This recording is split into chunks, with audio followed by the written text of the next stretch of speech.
Mic check 1 2 3 4 5 6 7 8 9 10. Oh.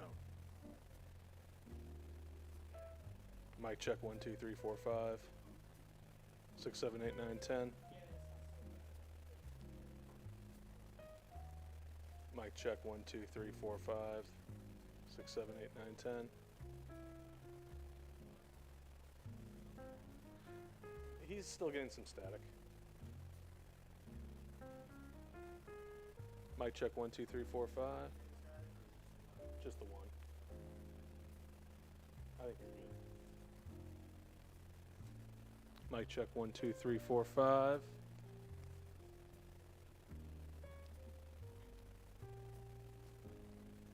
Mic check 1 2 3 4 5 6 7 8 9 10. Hello, hello. George, you're the master mic checker. Frequencies maybe? 'Cause if nobody else is getting it, it might be you might have some kind of interference. Check 1 2 1 2 1 2.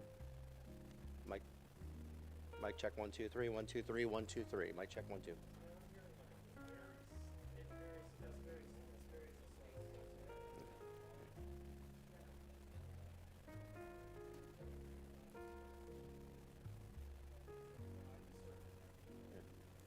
Good. Okay. Cool. Check 1 2 1 2 1 2. Check. Mic check 1 2 3 1 2 3.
Ms. Hammond.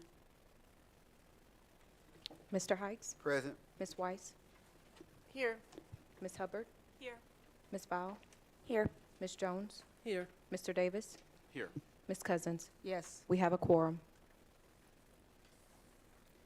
Can we stand for the Pledge of Allegiance, please?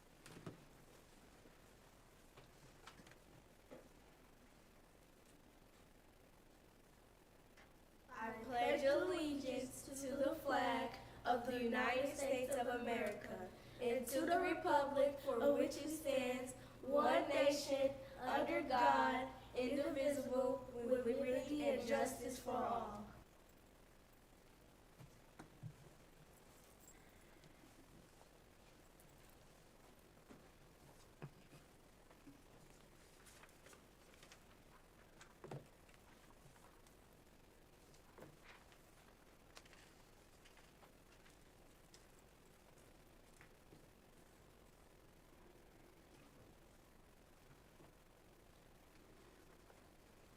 Just a moment. Mr. George.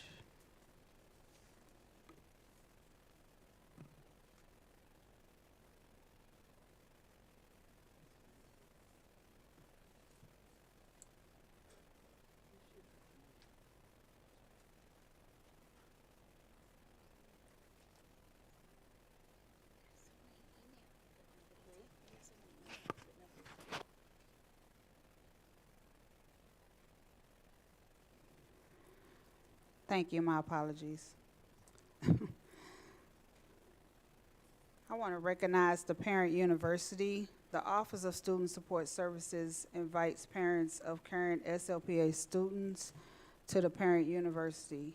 This is a 9-week in-person program which will run from September 2024 through May 2025. The sessions are scheduled from 5:30 p.m. to 7 p.m.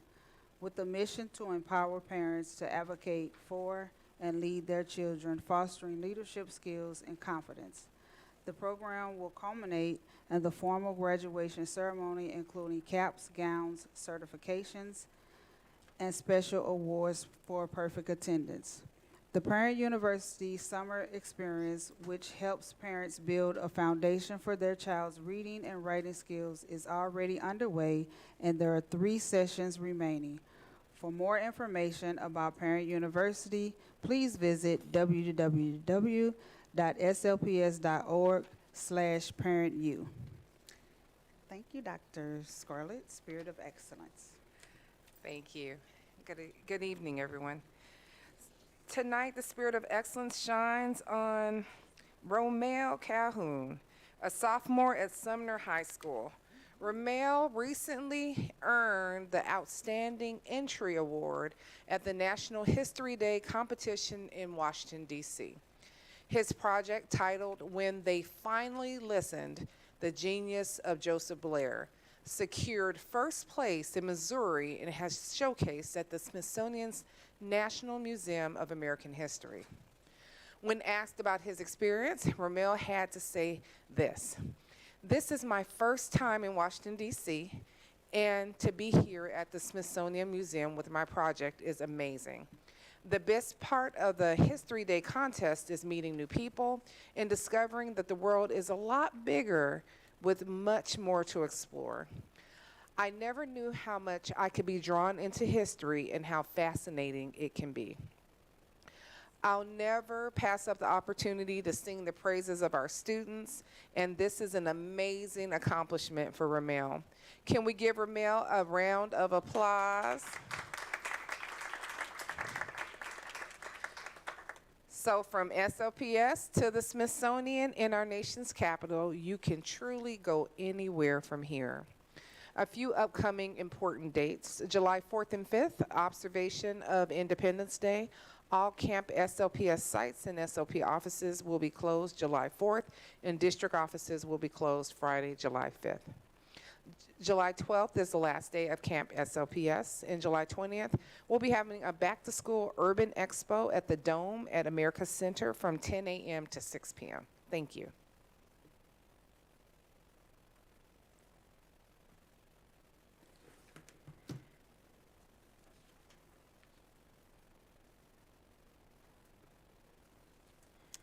All right, so we'll move forward with our presentations.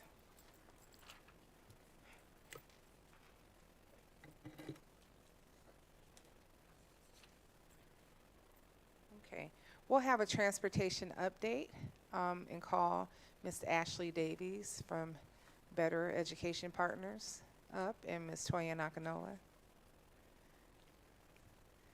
And so just to give some context, back at our work session a few weeks ago, or it felt like it was last week maybe, Ms. Davies was here and she shared some proposed transportation strategies that we believe are our best option for moving forward in this transportation emergency.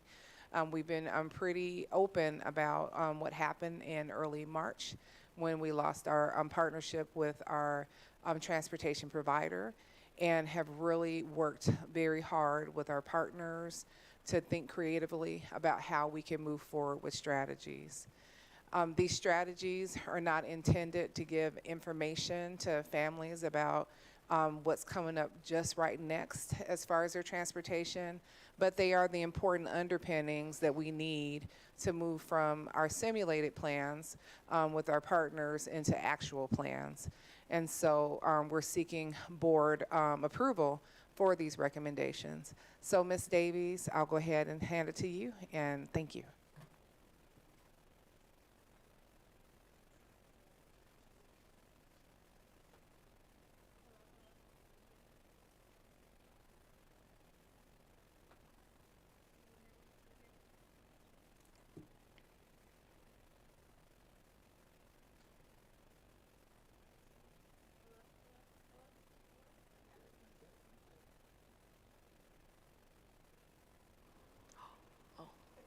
Hello? Oh, yes. Mic is on. Okay, thank you. Thank you so much. Good evening, everyone. My name is Ashley Davies. As Superintendent Scarlett had mentioned, I'm a consultant with Better Education Partners, and I've been working with the Transportation Department to help synthesize a lot of the work that they've been doing over the past several months to bring some solutions to the current state. And so that's what I'm going to be sharing here today. Last week, it does feel like it's been a few more days than just a week. We had the opportunity to talk about some of those strategies. And here we are presenting those strategies with the hope that we can get approval to continue to work towards implementation of these plans such that we can have as smooth of a start of school as possible.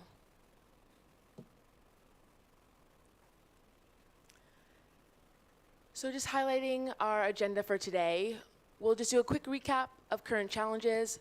We'll talk about our SLPS transportation goals, which really helps to frame the way we've thought about the strategies that we're bringing forward. We'll talk about what stabilization looks like in 2024-25. That will take us into the review of the proposed strategies.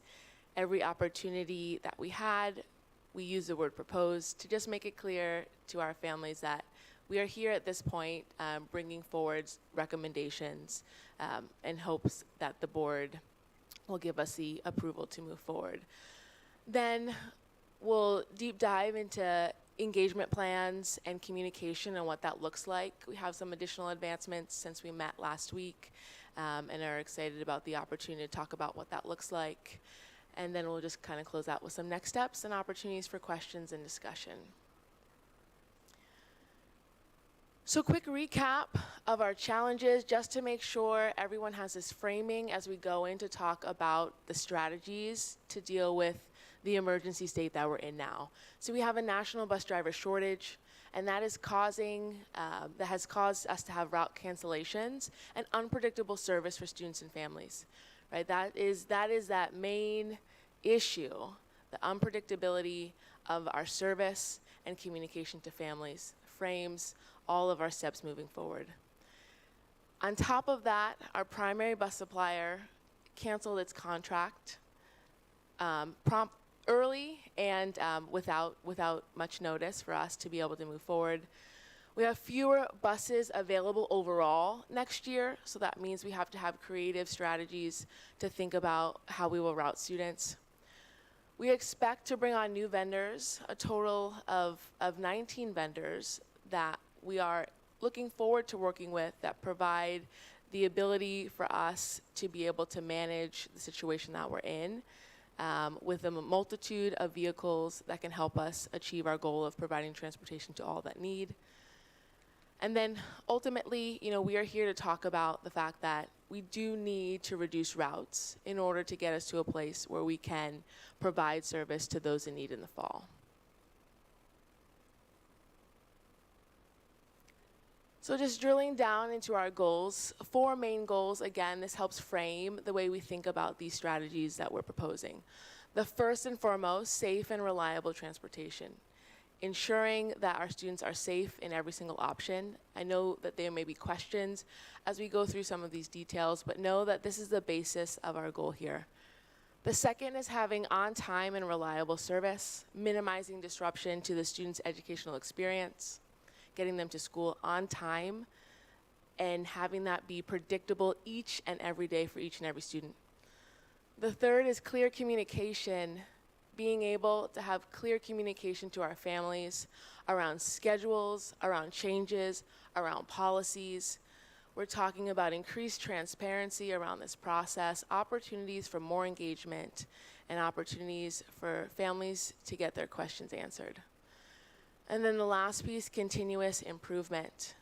We've created a plan that we hope will get us to a much better place in the fall, but we understand that there may need to be changes along the way. And so there will be a cycle of feedback and iteration with structure that we'll propose and share today. But just want to underpin all of this with that. And so as we look towards this stabilization plan for the next school year, a few things that we just want to note. We've partnered with a transportation solutions firm, Formative, that has helped us look at and analyze our data to help reduce our vehicle needs.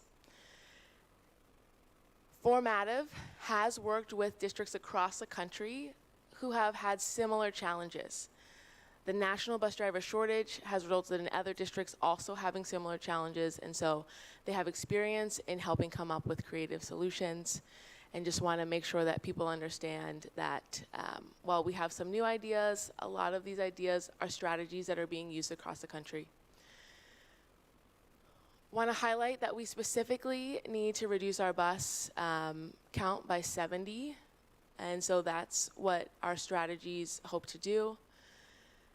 And then within all of this, we are ensuring that the students with the highest need continue to receive transportation. And so those are our students with IEPs and students in transition. And then lastly, before I go into these proposed strategies, while we realize that this may not be the perfect plan to all, we do believe that this helps to continue to move us forward in a way that manages this emergency situation, but also minimizes the overall disruption to families and moves us forward in our long-term goals. And so with that, I will highlight briefly the 5 strategies that we'll go into more depth on. And so last week, we talked about these strategies high level, and then today we're going to share some more detail on the plan. So the first is aligning bell times, balancing our 3 tiers for greater efficiency. Then our next, a public transit shift for some of our high school students. We have an opt-out campaign suggestion. We're looking at consolidating stops, reducing our overall number of stops. And then strategic routing, ensuring that our high-capacity vehicles are assigned the most students. And so with that, I'm going to start the deep dive into the proposed alignment of bell times. And so currently, we have an imbalance in trips across our tiers. And so as a result, we shared some data here, but on average, our drivers are running 5.34 trips. The goal would be 6 trips, right? And so one driver would be able to run a route, then run another route, then run another route, hitting our 3 tiers, and do the same in the afternoon. And that gives us the most efficiency of our drivers. And so that is the goal with this proposed alignment of bell times. With that, we're also recommending 65 minutes between tiers. And so that would mean a shift in our start and end times across all of our schools. And for the most part, that would be 5 to 20 minutes of a change for most schools. We have 3 high schools that would have a more significant change of 50 minutes. That would be moving from a start time currently of 8:05 to a new start time of 7:15. And those high schools are Roosevelt, Sumner, and Vashon. I do want to note that we did consider later start times in line with the healthy start times. That would have required an additional 64 vehicles across the district. So understanding we need to reduce vehicles by 70, and that plan would require an additional 64, that math was not possible for the coming school year. And so we recognize that the healthy start times continues to be a goal for our community, and we'll continue to look at what that could look like with the resources that we have available. But did want to just explain that the 7:15 move, while it does not align with that, it was one that allowed us to be able to manage with the resources that we have, and we'll continue that discussion on healthy start times.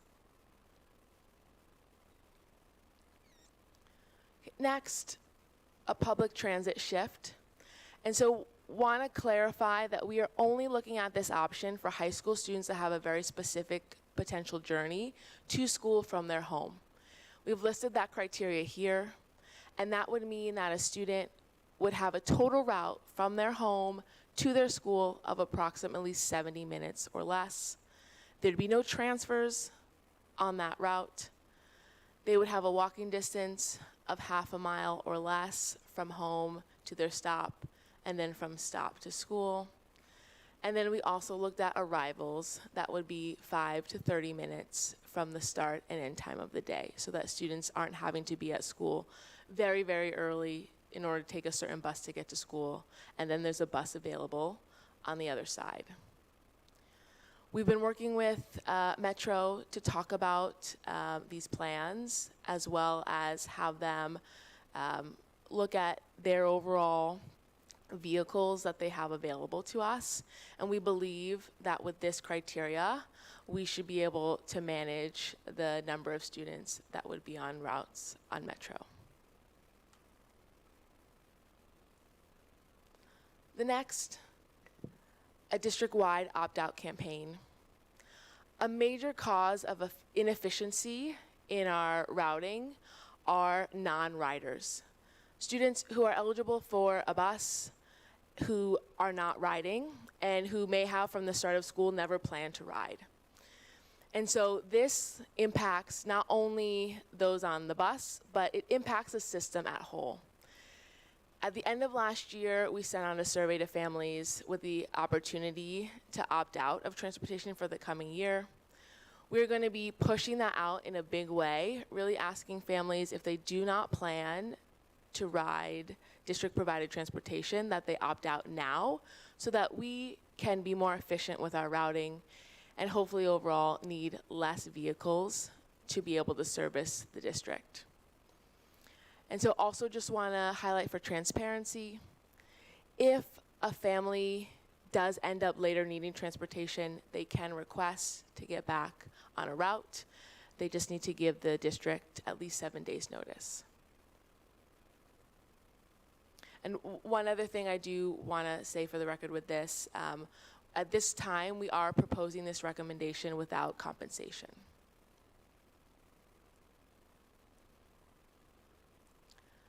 The next is stop consolidation.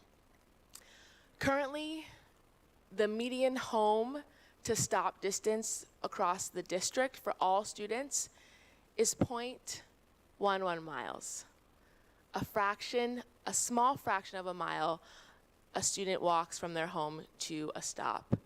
And so what we are proposing is to review our overall stops and reduce the total number of stops so that we can have more students at one stop, which would increase our overall routing efficiency, increase the utilization on our vehicles, and hopefully and will allow us to have less vehicle needs overall.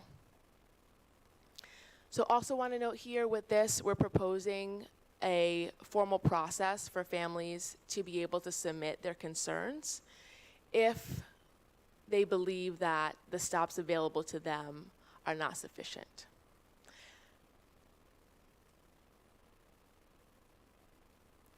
Next and last strategy is strategic routing. So want to highlight again some of the data behind our system. We currently have 44% of seats on our buses occupied.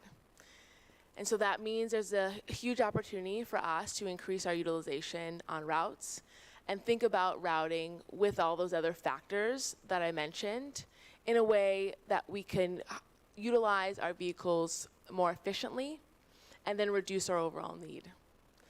Another highlight here is that 25% of our routes have fewer than 9 students assigned to them, and so those are opportunities for us to potentially use a smaller vehicle instead of a bus.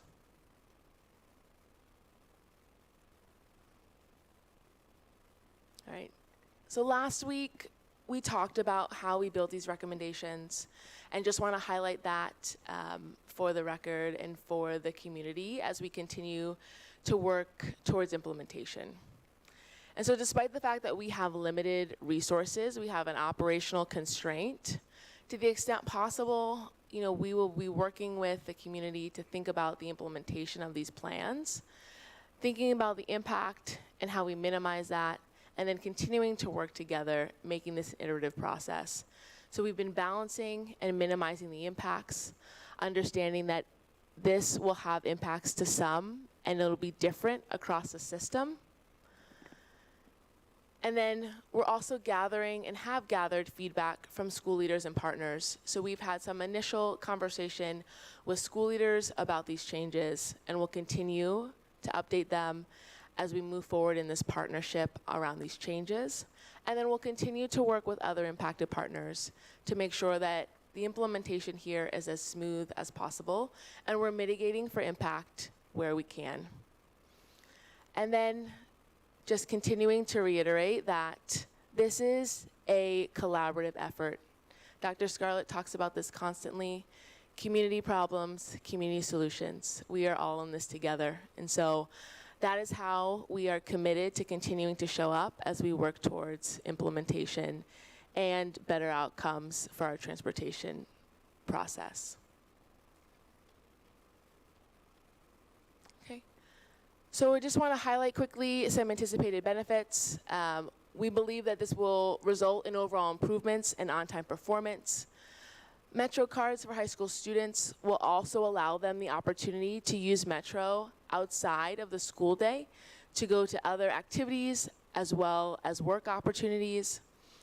This should shorten trips across the system, meaning that our students are on vehicles for a shorter amount of time. And then this creates greater efficiency in our system, which long-term will result in cost reduction.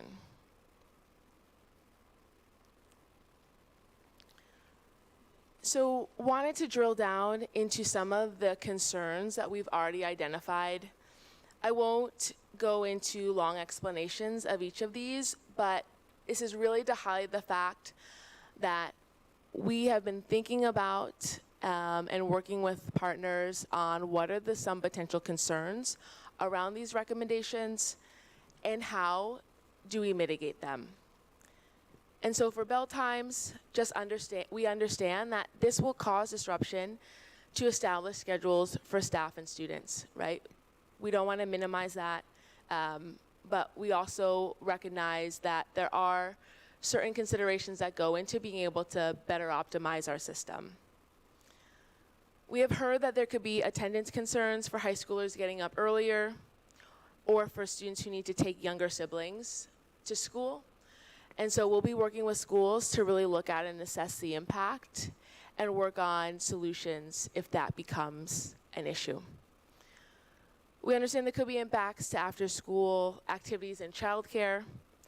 And then we've heard that there could be potential safety concerns with students being out in the darkness in the morning and then the same thing in the afternoon. We'll continue to think about the safety of our routes and the visibility across our school property to ensure that student safety is up top. And then we've heard the potential impact on lunch schedules because of changes in start and end times. And so, again, the sooner that we can communicate these potential changes, the sooner that we can get to working on solutions with these communities that are impacted. Public transit, again, highlighting some of the safety concerns we've heard. We understand that there could be some potential overcrowding, but we're working with Metro on being able to monitor that. And then we've heard potential concerns around navigating Metro for students who haven't had the opportunity to ride Metro before, and we have some solutions to that as well. With opt-out, just thinking about the lack of awareness that people may have and being able to think about our communication strategy there, making sure everyone knows about this and the conditions around opting out and opting back in. With stop consolidation, continuing to double down on safety and ensure that families feel that the resulting stops are safe for students. And then with strategic routing, we're just going to continue to make sure that we are making adjustments as needed to ensure that there's not overcrowding on vehicles.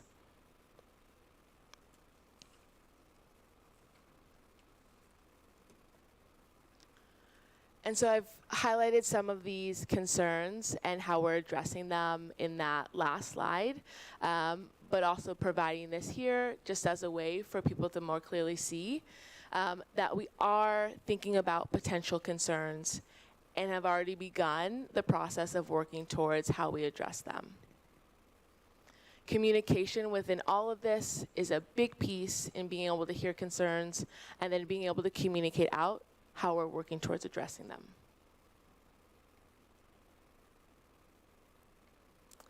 So just want to highlight two more pieces to our communication strategy before we talk about the overall communications plan. And so there is a feedback cycle that we are working towards. And so it includes all of our key partners being able to have the opportunities to be able to share messages back with the district operations and transportation department so that we're constantly having the ability to be able to get feedback from different stakeholders. And so we've just highlighted that here, that we've been working with school leaders. We'll continue to work with families. We've been working with expert consultants and also with our labor partners to think about the impacts.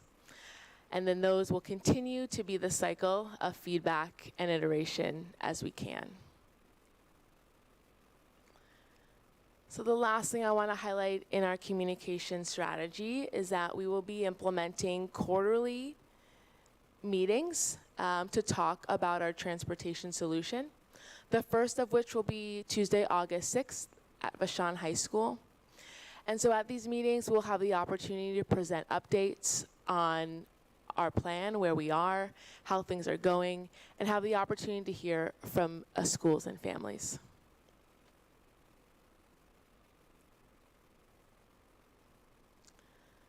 And so looking at the larger communication plan, also wanted to highlight some more of the detail that will go into how we plan to communicate and prepare families for these potential changes. So in June, we had a series of engagements, including the opportunity to talk about the suggestions at a work session. We've since communicated that we were having this conversation with the board, and we'll continue to have the conversation with the board, and we provided talking points to families, to schools. And so now we're at the point where we're here for this conversation and a vote. And we'll then post-meeting share the results of this conversation with families and continue to set up ways for us to get feedback. We're also working on a video that we'll be able to provide that will more easily digest this information, taking everything that we've shared here, synthesizing it into a 2 to 3 minute video that will be a lot more clear for families. And then we also plan to share an update on where we are at the July 23rd work session. We'll continue to have engagements in August, as well as create a video for Metro on how to use the Metro. And at that point, we will share routes with families. In September and beyond, we'll be continuing to communicate how things are going and any potential changes with families, as well as continue to give families the opportunity to provide feedback.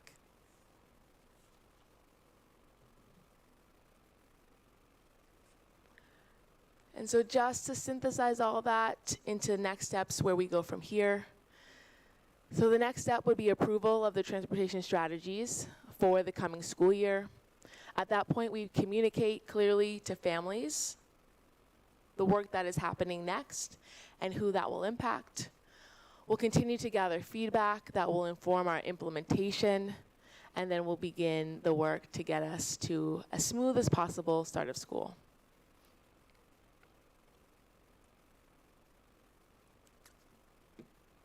And with that, I will open it up for questions and discussion. Thank you, Ms. Davis. Any questions? Vice President Davis. Yeah, thank you. So could you just in a brief and non-technical way explain 2 parts? One, how did you simulate the routes to come up with this plan? And then number 2, when we get to the actual routes, who's doing that and how is that being done that's different in the past? Yeah, so we used last year's data rolled over to be able to simulate the plan. And so that is the information that we used to be able to look at the future. Does that suffice for that piece? Yeah, I have a follow-up question on that though. So if using last year's data, are there any students who were assigned a bus to their school last year that won't be assigned a bus to their school this year, even if it's the same school? Mm-hmm. Yeah, so is it okay to? Okay. So I say two things there. I want to highlight 2 things in terms of the simulation and then the numbers. So I do want to be clear that the simulation gives us an understanding based off of last year's data and the routing that we did of what it would need to reduce routes by a certain number, right? And so while it's not the same students as last year, we roll all that up. Because of the size of the system, it should still give us a good understanding of what's needed, right? With a much smaller district, there'd probably be more variation in being able to use a simulation with last year's data. But given the fact that we do have a large number of students, we can still simulate using last year's data and feel confident about what that means for the totality of the system and our routes needed. I will point out 2 other things in terms of the numbers. One is that any system typically needs about 10% of the bus fleet on addition in order to be standbys, right? If you have just the exact number of buses that you need to run a system, then that means if any one person can't show up or there's any one issue with a bus, you have an issue, right? And so that's part of the simulation as well. And then the other piece is that we also recognize that the simulation needs to get us to a point where we have a buffer on top of that, right? And so that's why these strategies need to be implemented together. And it's not here are a few strategies, pick some that you think may be feasible or palatable. They need to be utilized together in order to get us to the numbers that we need.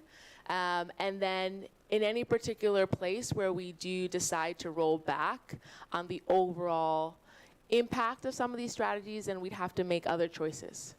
And so hopefully that answered some of the question there. Not really. No. I mean, Okay. it was a good explanation. I guess my question is, and maybe I asked it wrong, would you anticipate, based on how the routing's going to be done differently for this year, that there are some students who previously were assigned a bus to their school who will no longer be eligible for that bus and will not receive an assignment? Yes, that will be true, because we have used students who, again, from the rollover from last year, who would not be in the system.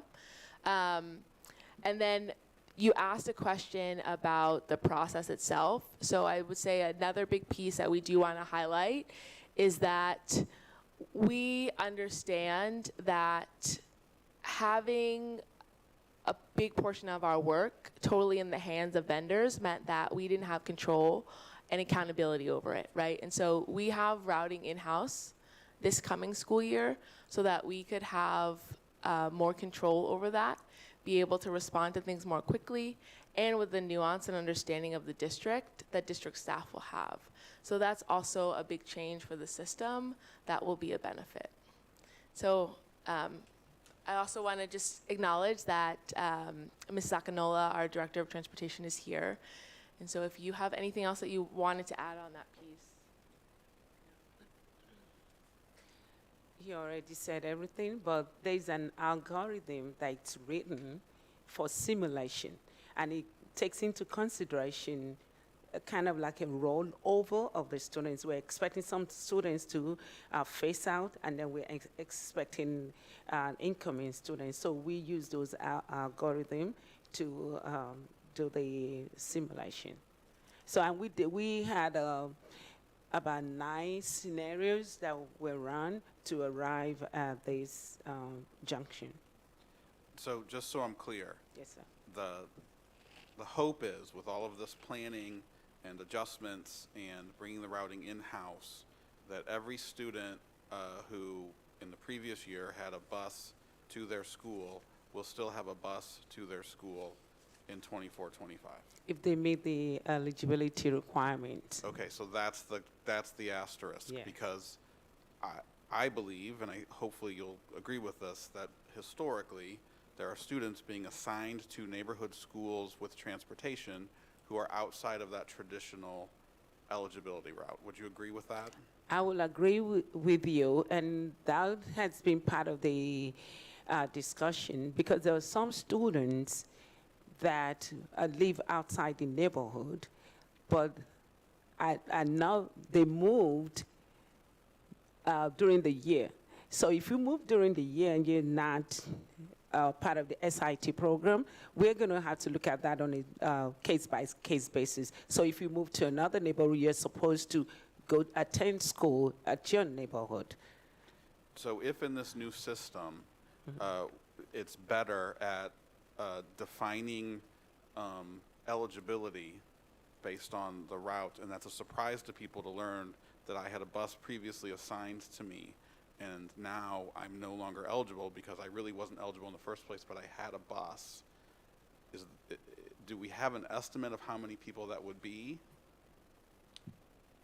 Not on top of my head, but it's a report that we're running. Right now, we started routing on Monday. So until we complete route, at least for the next week, we wouldn't know, because we do a download every day, into the system from SIs, and the data changes every day. And because there's still a reassignment of schools going on. And will there be a special communication to those families, other than you just didn't get a route, a communication that says, hey, you weren't supposed to have a route last year. Unfortunately, because of the situation we're in, we've got to enforce these rules. Correct. Okay. I have a few more questions. Sorry, board. I want to talk a little bit about the new and smaller vendors. How is, I guess, the customer service portion of that going to be orchestrated and enforced? Because I mean, previously we had customer service problems with just one large vendor. If you have 19, how are we going to be able to, streamline the communications if there's an accident, if the bus doesn't show, if there's a problem with a driver, if, all the various things that, people reach out to Ms. Akinola about. I'm just concerned about 19 vendors as opposed to one who, again, was unwieldy and hard to communicate with. Yeah, so there's a few elements here.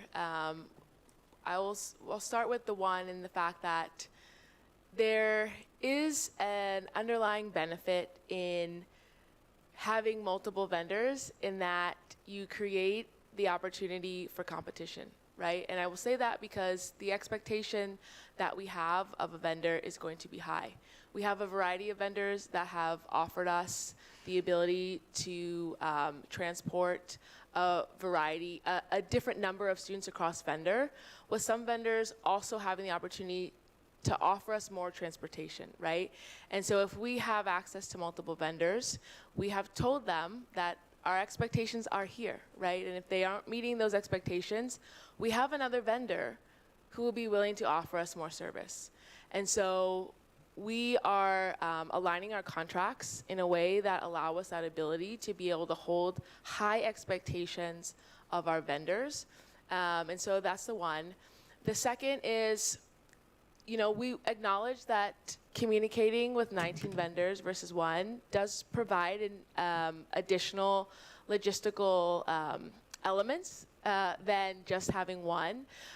But we have asked all of our vendors to have GPS and some form of tracking that is not only facing to us, but parent facing. And so that's an expectation that we have for our vendors across the system. And so that will help reduce some of the communication that would need to come centrally and allow that communication to come quickly and directly to families. And then I'd say the third piece to that is that our vendors have their own dispatch. Even if a vendor has 2 vehicles or has 20 vehicles, they have a system for dispatch to ensure that any issues get resolved quickly.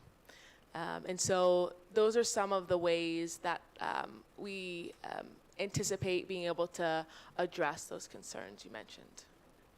And kind of along those same lines, we know from the previous transportation audit, as well as subsequent complaints by some of the employees from the previous vendor, they struggled with some maintenance issues, and then ultimately there was even some question about safety issues, which I'm not substantiating. I just know that it was raised. With a yellow bus, there are regulations in place. There were state inspections that were required. With these other non-yellow buses, and again, 19 of them, is there any process, is there any paperwork required on their part to provide to the district to substantiate that their vehicles are in a good, working, safe order? Mm-hmm. Do you want to speak a little bit to that piece? Or we do just want to note one additional element to what we shared around the safety and compliance piece is that we have hired a field supervisor whose core responsibility will be to be working with those vendors and be on the field as needed, ensuring that all of our vendors are meeting the requirements and their compliance around all those elements, not only that you mentioned, but other elements that are required for our transportation for our students. So that's another specific piece that we're adding in that element. And then in addition to the compliance with the safety of the vehicles, what about the drivers? Is there a compliance element that we're requesting to ensure that they're properly licensed with the proper experience, proper training, and will there be evaluations during the time to make sure that, while they may have been hired, a lot of these drivers are probably going to be new, that they have continued to meet, satisfactory minimum requirements? Yeah, all that was required for the submission of the RFP. They had to outline that they, both from a vehicle standpoint and a driver standpoint, are maintaining those expectations across both of those elements. And so we will be ensuring that that continues to remain true across the entirety of the contract, and allowing the district the legal ability through contract to be able to address that if it's not. I feel he kind of cheated on my paper on the safety question, so I want to jump in on that one. And I think this will probably go more to Chief Watson and Ms. Akano. What is our safety protocol going to be when it comes to the substitute drivers, to the smaller vendors? What safety protocols are we as a district going to put into place? I'm hearing what you're saying about their vehicles. I'm hearing what you're saying about them passing background checks or whatever, but what would we enforce as a district when we're dealing with the vendors and working with our students, picking them up, dropping them off? Like, what measures do we have in place to ensure that our children are being safe as part of the transportation? Are we creating the same mechanism that we're asking for the yellow bus? Are we putting some measures in place the same way for the smaller vendors? I think that's what you're asking. The state has some safety measures that every student vendor has to apply to. So whether you're yellow bus, whether it's a 9 yellow bus or non-yellow bus, you have to follow the same safety protocols. And so the same RFP listed all the safety protocols, and it's applicable to any vendor that is transporting students. It does not change because of the size of your vehicle. Okay, I hear and I totally get that part. Yeah. But what I'm trying to ensure is that we are ensuring our families that we're giving and providing the utmost when it comes to safety and security, when it comes to transporting the children. In addition to the safety, we are the bus stops, as Ms. Davis mentioned, we're going to be working with security officers at the bus stops. We're also looking at a program where we're going to have volunteers to be at the bus stops at certain time. We will identify those bus stops. Some of our bus stops, depending on the area, are now safe, and we acknowledge that. So we're going to have to, we plan to put volunteers at those stop times to be in that area to ensure that our students board the bus or what. And let me state now, for those smaller buses, they're all going to be cup to cup, house pickup. So they're not going to the bus stop. And we put that measure in place because we don't want students to stay at a corner and some vehicle, and they think because it's their vehicle and they get on. So all vans and sedans and whatever non-yellow bus will be cup to cup. So when you're saying the volunteers, Yes. are you publicly at this point asking that we're going to be needing for bus stops, especially if you're asking for bail times to change? Are you publicly asking for volunteers, and do we have a volunteer process? It's under discussion, and I just had a discussion prior to today's meeting with Mr. Jackson, Mr. Ronald Jackson, and that will be assisting us in the process. Yes, we're going to ask the community. Okay, Mr. Davis, back over to you. I just want to kind of go back one more, and this is more of a request than a question. I mean, I know previously you would always give us updates about transportation. You'd include, things about safety in terms of accidents and stuff like that. I guess I would just ask that if we approve this new scheme with all of these vendors, that we have more of a regular cadence and a more detailed report about the compliance monitoring of safety with all of these vendors. And the reason I say that is because it kind of took, well, first of all, our previous vendor had a great RFP, obviously. They won a very expensive contract. They didn't fulfill it. you know, and it took a while for us to realize that. In fact, I would say that it took the Council of Great City Schools to go and take pictures of where they were maintaining the buses to say, well, this isn't right. And that explained a lot of the issues that we had. So I would just hope with the new field inspector that we are really rigorous about maintaining the records and the evidence and holding them to account with compliance. And so I would hope that you could come back to the board on a regular basis throughout the next school year and provide us with those reports so we can ensure the public that, you know, we're not going to be fooled again. Is that fair? Yes, sir. And just to assure you, the safety of our student is top priority to us. And we will be transparent. And as we said earlier, you will be seeing more of us, and we'll be inundating you with metrics. Thank you. I think I have 3 more questions, and this is kind of on the safety aspect. So could you talk a little bit about bus monitors? Because previously, under the previous traditional bus contracts, there was a component for bus monitors, and I think those were employees of the bus company. What is our approach for bus monitors under this new scheme? I really don't think the approach differs from the past. The bus monitors are IEP driven. So monitors are only going to be on buses, on sped buses. And other times that we put monitors on Gen Ed buses when we have behavioral issues, and it's always just to monitor for a short period of time. There is not the same issue that we have with drivers goes for the monitors too. So we're short of monitors, but the monitors that we will be specifically for sped buses. And are we hiring those monitors, or are we requiring the? The vendor will provide the bus monitors. Okay, and so for the. But in some cases, SPED, depending on the particular student's requirements, we do use our own para on the right. buses. So and like they you ride said, with the IEP student. driven, if it's Yes, a specific it's all set IEP of skills or certifications that are required to Yes. ride, Yes. that's there. So I guess I just want to be clear.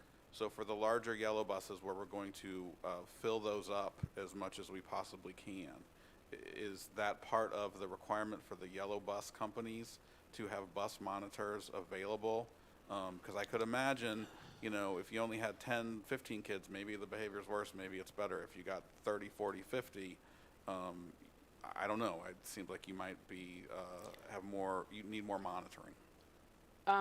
It's not required. The bus company we do whatever we ask them to. So if we want monitors, and they will provide monitors on the buses, just with additional cost.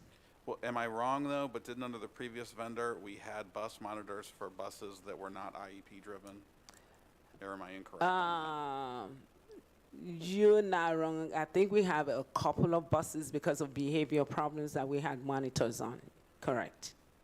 I want to ask another question. Maybe this is actually for Dr. Scarlett or some of the academics.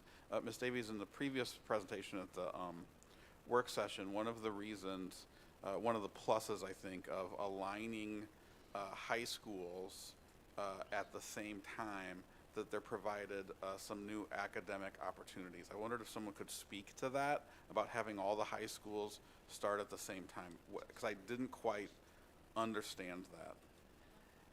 Dr. Hennies will speak Hennig to is that. standing up. You have 1 minute, Doctor. That's all. Okay, so the idea behind the high schools is we're able to offer more access and opportunity. So some of our programming, an obvious example would be for like at Gateway STEM, we offer right now to a very limited number of students access to our aviation program. It's amazing. It's phenomenal. We're adding a drone program to that. But right now, because of some of the alignment, we can't really open that up to students at other schools.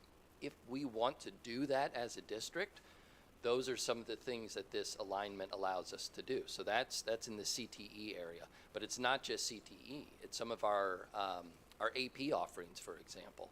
So we have some teachers that are certified to teach AP courses.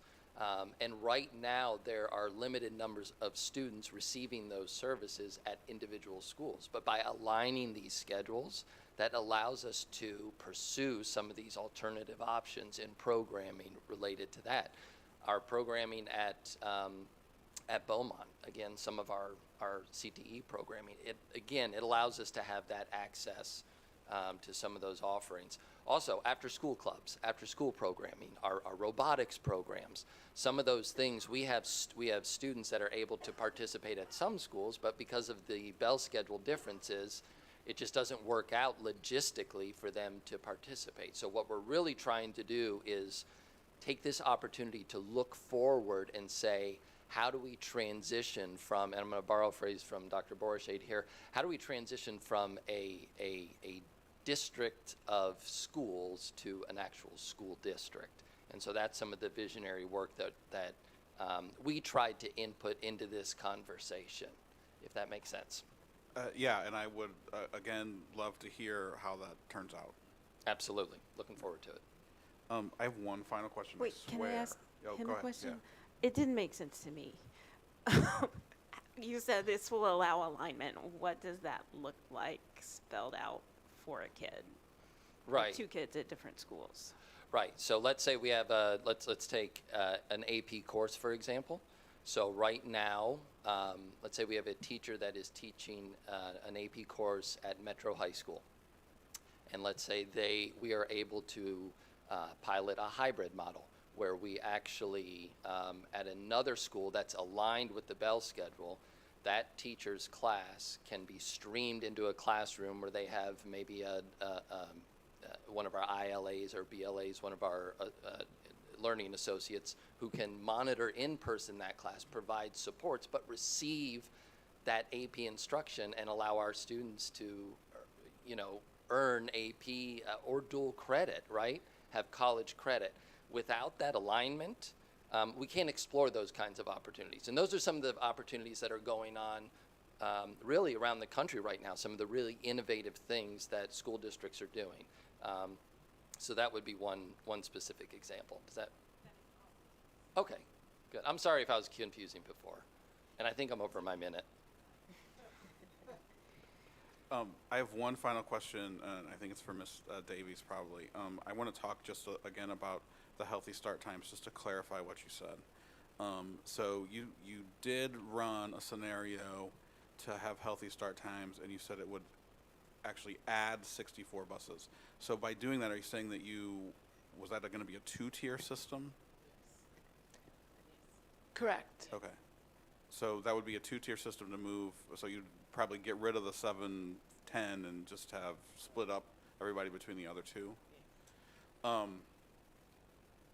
Have you or will you be able to, because you did say something that I want to highlight. You said that this moves us forward. This doesn't get us to the finish line. This gets us to 2024, 2025 survival mode. But moving us forward to actually make this something sustainable, and any of the things that we're giving up or any of the pitfalls that we might encounter, correcting those going forward. In terms of healthy start times, were you able to run scenarios maybe like flipping the start times based on age, so elementary schools starting earlier, middle and high school starting later? Is that even possible, since we don't have an even number, and again, we also don't really have geographic symmetry?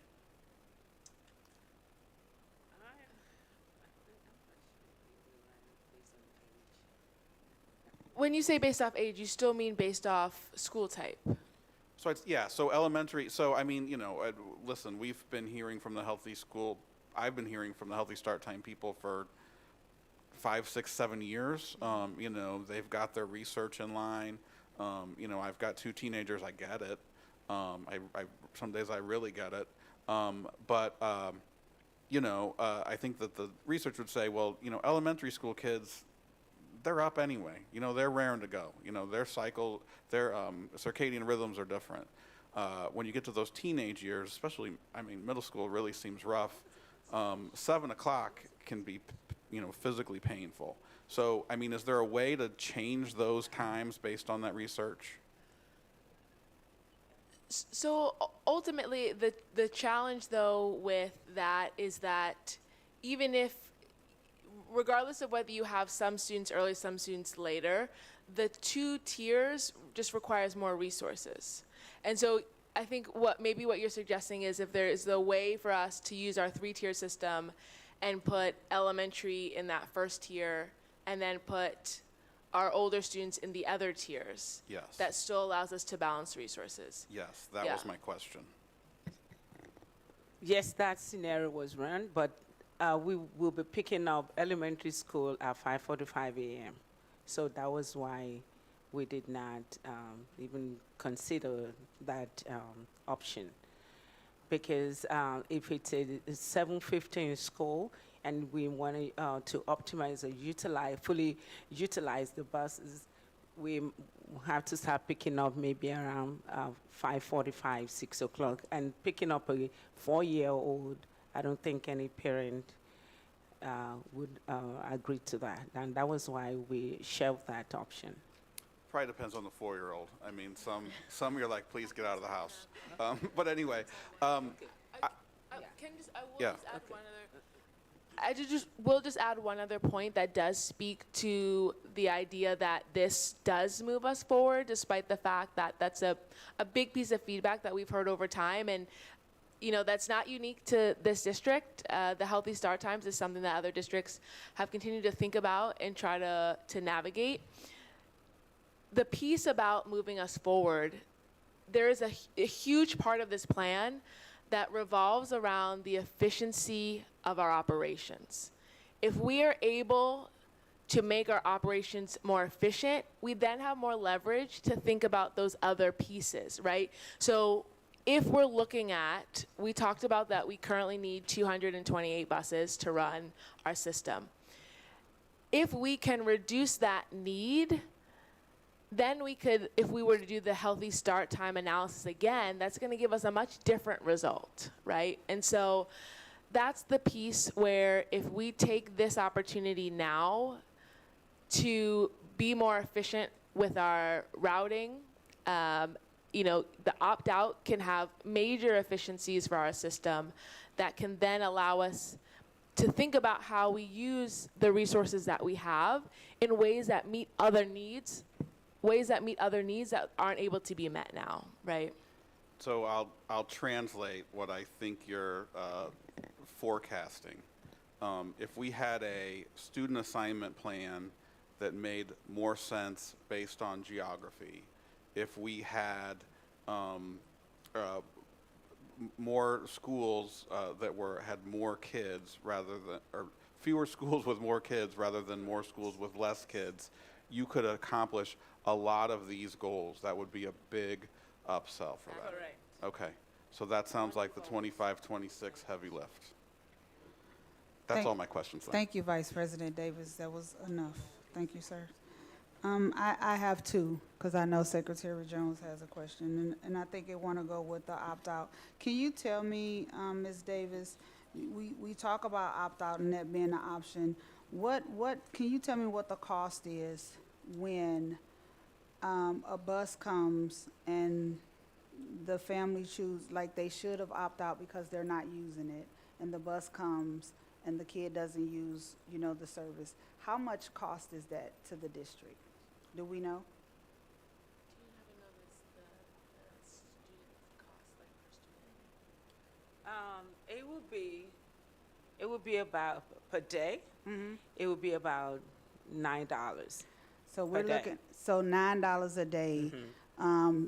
For a parent so I'm a parent and my child goes to school, and instead of me saying, I don't use this bus anyway, but I'm not gonna opt out, the bus is steady coming, but I'm taking my child to school, and I may pick up John along the way, and John's not on the bus, so that's about $18 a day. No, Because no. I picked up 2 kids.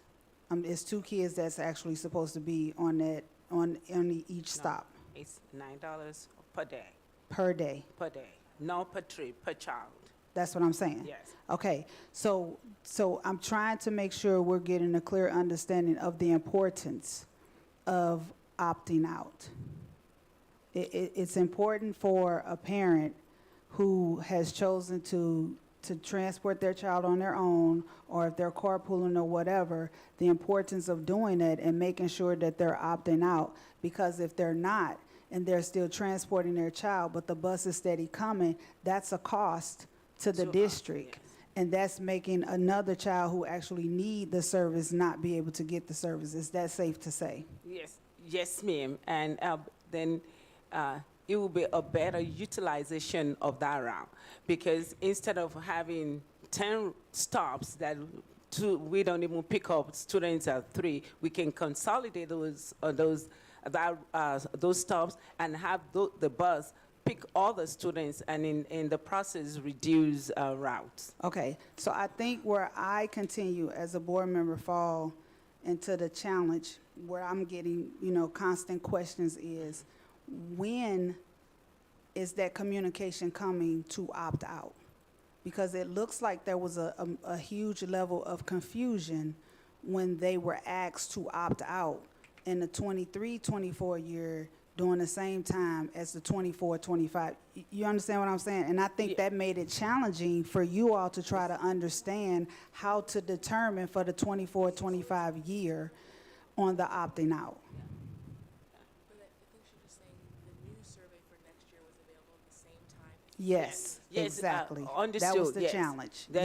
But we're promoting that now. It's out, and we had we're in discussion with the communication department to push it out more for us. So for full transparency, the question is for all parents right now to please, if you have the opportunity, if you can, to opt out, because that would help, correct? Correct. Okay, and my other question is, because I want to make sure we're clear, when we're saying changing bell times for high schools, I want to make sure I'm understanding this, because what you're coming to us as a board and you're asking us on changing the bell times is not for all the high schools.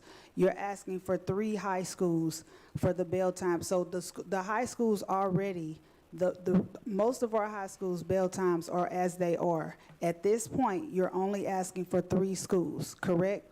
With that ask, has communication gone to the principals at those 3 high schools, and have you gotten feedback from them, and what was their response? And from that, does that help in regards to this recommendation? Yeah, so we did have the opportunity to share this before the work session before our work session last week, we did talk with principals about the fact that we were going to be having this conversation with you all, and that we were looking at a number of potential changes.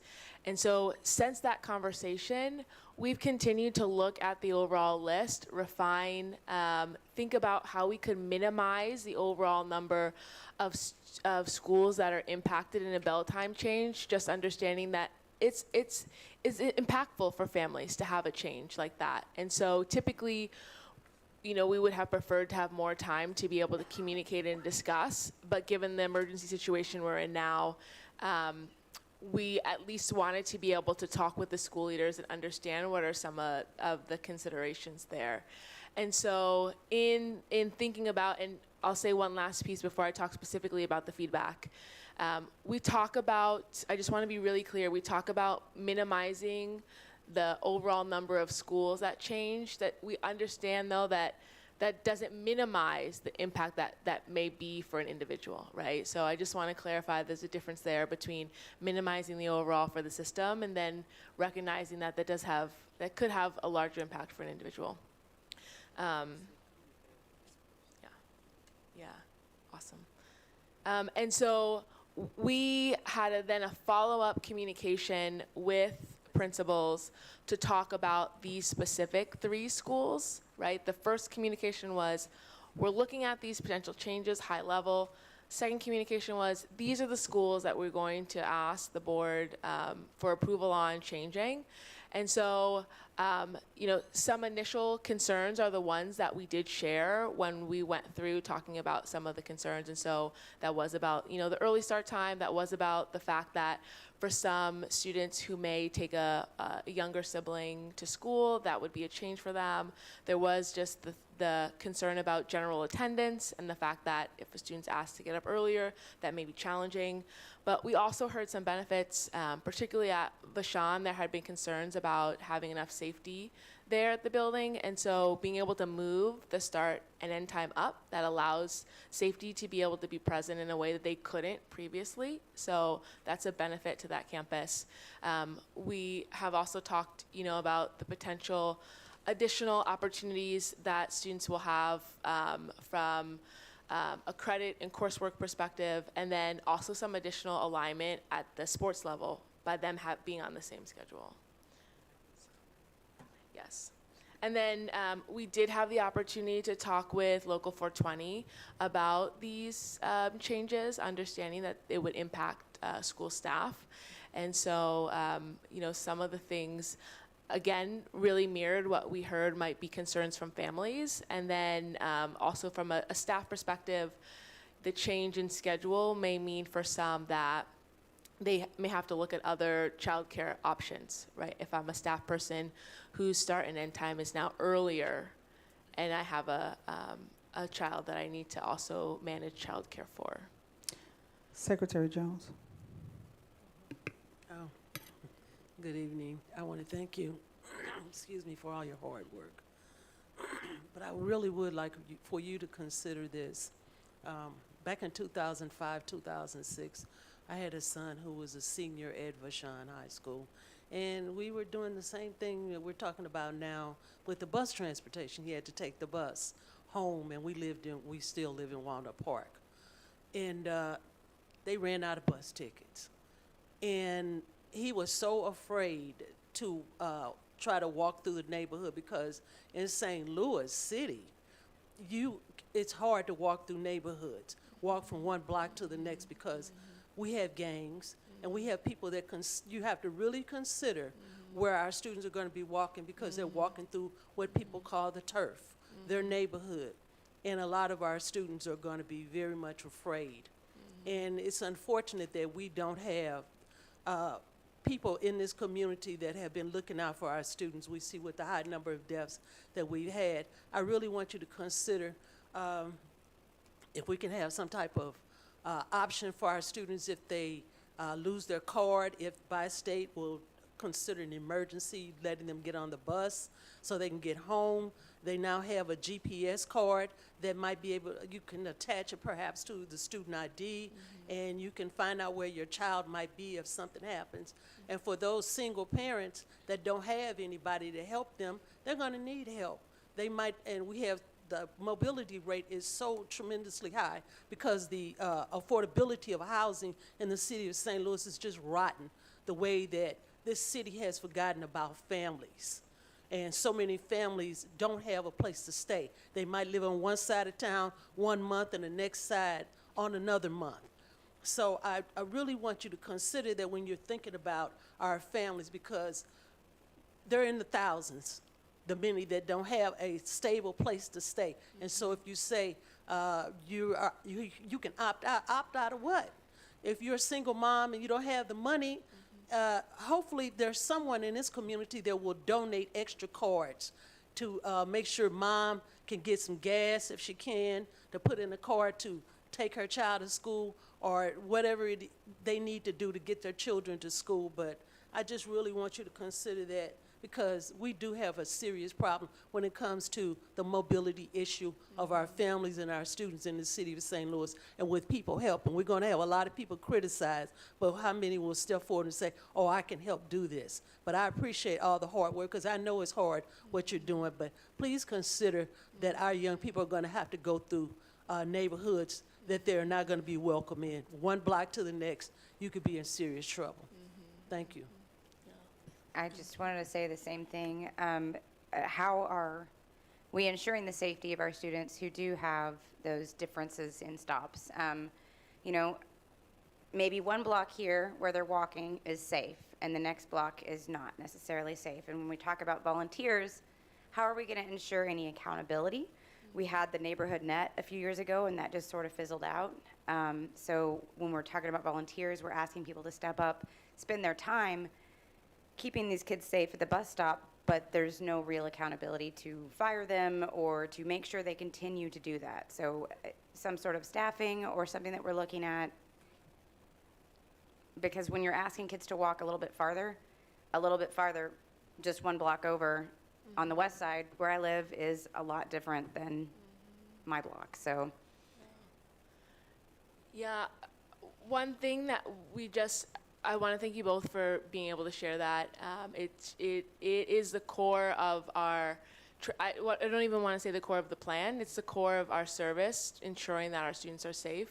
And so, I'd say the one thing in regard to that piece in particular, and you're also mirroring what our families will think when they hear this. The immediate concern when they hear stop consolidation is safety concern. The immediate thing that some families may hear when they hear students on Metro, like safety, right? They associate these strategies with concerns. And so outside of continuing to provide opportunities for us to have these feedback mechanisms with our families to be able to hear what's happening on the ground so that we can figure out how to resolve them and resolve those things quickly. The other thing that we also need to be able to help families understand is when we say stop consolidation, without being able to see what that means, people automatically, there's fear, right? And so we are thinking carefully about what that actually looks like and where we are consolidating stops, right? And so if there is a major concern, we wouldn't be consolidating a stop there, right? And so there may be some instances where people may have differing opinions about their level of comfort with that. And those are things that, we'll just have to continue to work through and work with the community on. So that brings me to my next question. I just want to Oh, sorry. add, I'm sorry. I just want to add that we're lucky that the routers that we have are city residents as well. And they are very cumbersome in all the streets.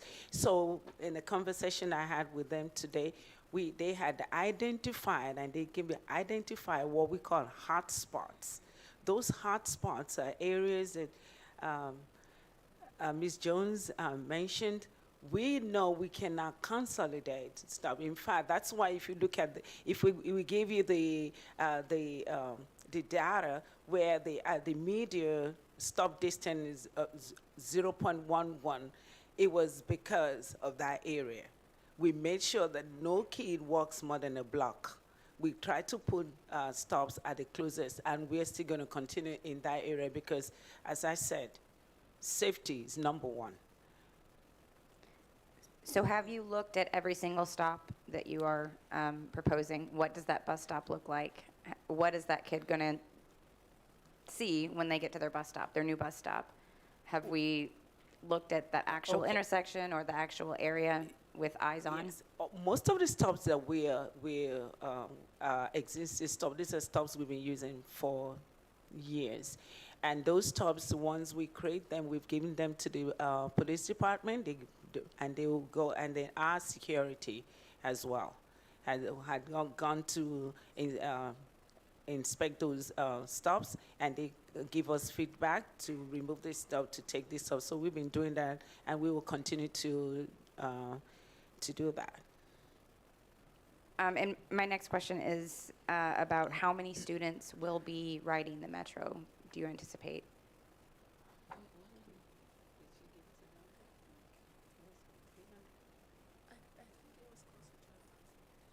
So yeah, I think we'll need to go back to verify because I don't want to misquote the number, but we can follow up specifically with that number. Can I back up with that question that she's asking? Because we're asking for how many students will be riding the Metro. and somebody may have that question later on, but where are we with the sports, with their athletics? Like if the high school students are catching the metro, the bi-state, I'm so confused. When I say metro, I'm thinking something. But if they're catching a bi-state bus, what happens if students are part of the or in the athletic teams? I know Dr. Henney had made that statement, but will they be able to have access to that? We will have activity buses. Okay. Yes. I'm sorry, Board Member Val, go ahead. That's fine. So I was just wondering, are we talking about 10 students, 100 students? And have we checked with their parents to make sure those specific parents feel safe? Certain kids are probably very safe riding the metro. I rode the metro all the way from South Grand all the way to North Grand for work for several years. Sometimes I felt safe and some days I did not, depending on who else was on the bus. So are we surveying our parents and the specific parents of those students to make sure that they are going to feel safe themselves and the parents are going to feel safe? So I feel fairly confident to say the number. The exact number I will just want to verify, but it's a little over 1,000 students who would be on Metro based off the plan. And so I will just say that's the number of students who would be Metro eligible. Not every one of those students would necessarily are using a bus anyways, so it's going to be a reduction in that overall number. But that's from an eligibility standpoint, that's the number. And we have not communicated that to families yet, and those particular families yet. And so after this meeting, we will communicate and continue to look at some of those concerns and navigate those concerns that certain families may have. But we are not planning to survey individual families and ask them if they're comfortable taking Metro or not. I just really worry about our young ladies, our transgender students, and their safety. It's different for young men, obviously, and they have different risks that they face, especially African American young men. So that does make me a little nervous when we don't really have a safety plan in place yet, that we're going through with this plan to make sure that these kids are safe on the bus, and that they actually go to school, that they make it to school. Yeah, and so we are in constant communication with Metro around what our safety plan will be. This is not the first time we've had our students on Metro in an organized way. They have partnered with us before to help navigate our transportation challenges. And so we do have a blueprint for that we will use, and understanding that there are likely potentially more students who will be utilizing Metro in this way, we'll be able to think about what other additional things might we add to continue to ensure the safety of those students? So I guess I heard you mention earlier that we are working with Metro to make sure that we're not, taxing the buses on peak hours, or that students aren't going to be missing buses because of capacity. Is there any sort of way to work with Metro so that there's a student-dedicated bus? Or are there just going to be a couple students here and there on a route, and it's not really going to work out to have a whole bus for them? So just to clarify, the question is it possible for Metro to have a specific student bus? Yeah, I don't know if the routes line up that way, or if it's just going to be one student or two students on a regular bus of a regular route. Metro is not, they're not willing to dedicate any bus, so it's just going to be their regular routes. And in case of overcrowding, they're going to assess it. For those routes that have overcrowding, they promise that they will add services. And if there are students on the bus, they inform us that they will have security on their buses, not our security, but their security on the buses, just for the safety of the students. So there will be a Metro security officer on every bus with an SLPS student on it? Along the Kings Highway quadrants, they did mention that they were specific about that. Only the Kings Highway? Yeah, yes. Is it Kings Highway or along the routes that? Along that Kings Highway. And Grand. And Grand, yes, Okay. and Grand. And then I guess my last question, actually I have two more, but one is more of a comment.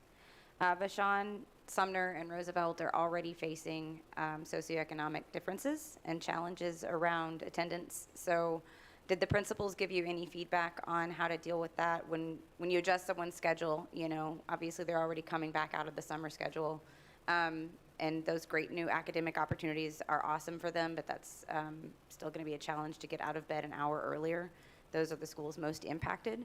So do the principals, and maybe this is more of an academic question, but do principals have any sort of strategies to help those students kind of adapt?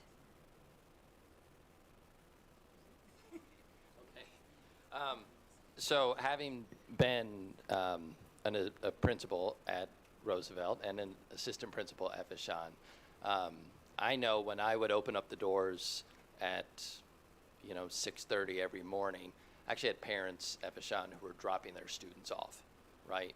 And partly because there's that factor as well, where you have parents who are saying, I've got to get to work. I need my kid here. And they were like, Mr. Henning, is it okay if I'm like, of course. Now they're going to help me, set up for check-in and that kind of stuff. So I can speak for myself. I haven't personally spoken to those principals, but I can say for me, absolutely, we would adapt. I remember when the schedules were changed to a later start time, and the goal was for Vashon, Roosevelt, and Sumner, for those students, for their attendance to increase. But the data didn't really support it. It just didn't.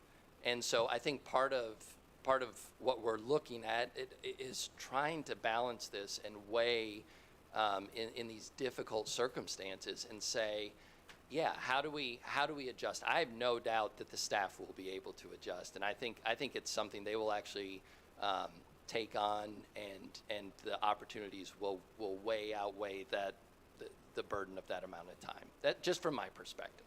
Do you think that there's going to be a draw to come to school earlier with some more options academically for these kids? Maybe it'll be an incentive to get out of bed earlier? Yeah, absolutely. I mean, we're in conversations looking at some specifically with Vashon, some dual enrollment options that are really exciting. That I think as we start to roll those out and we make this a part of this plan as well, absolutely, I think it'd be appealing. Okay, and then the last thing was, when we talk about launching safety initiatives, what are some brainstorm ideas preliminarily that you have?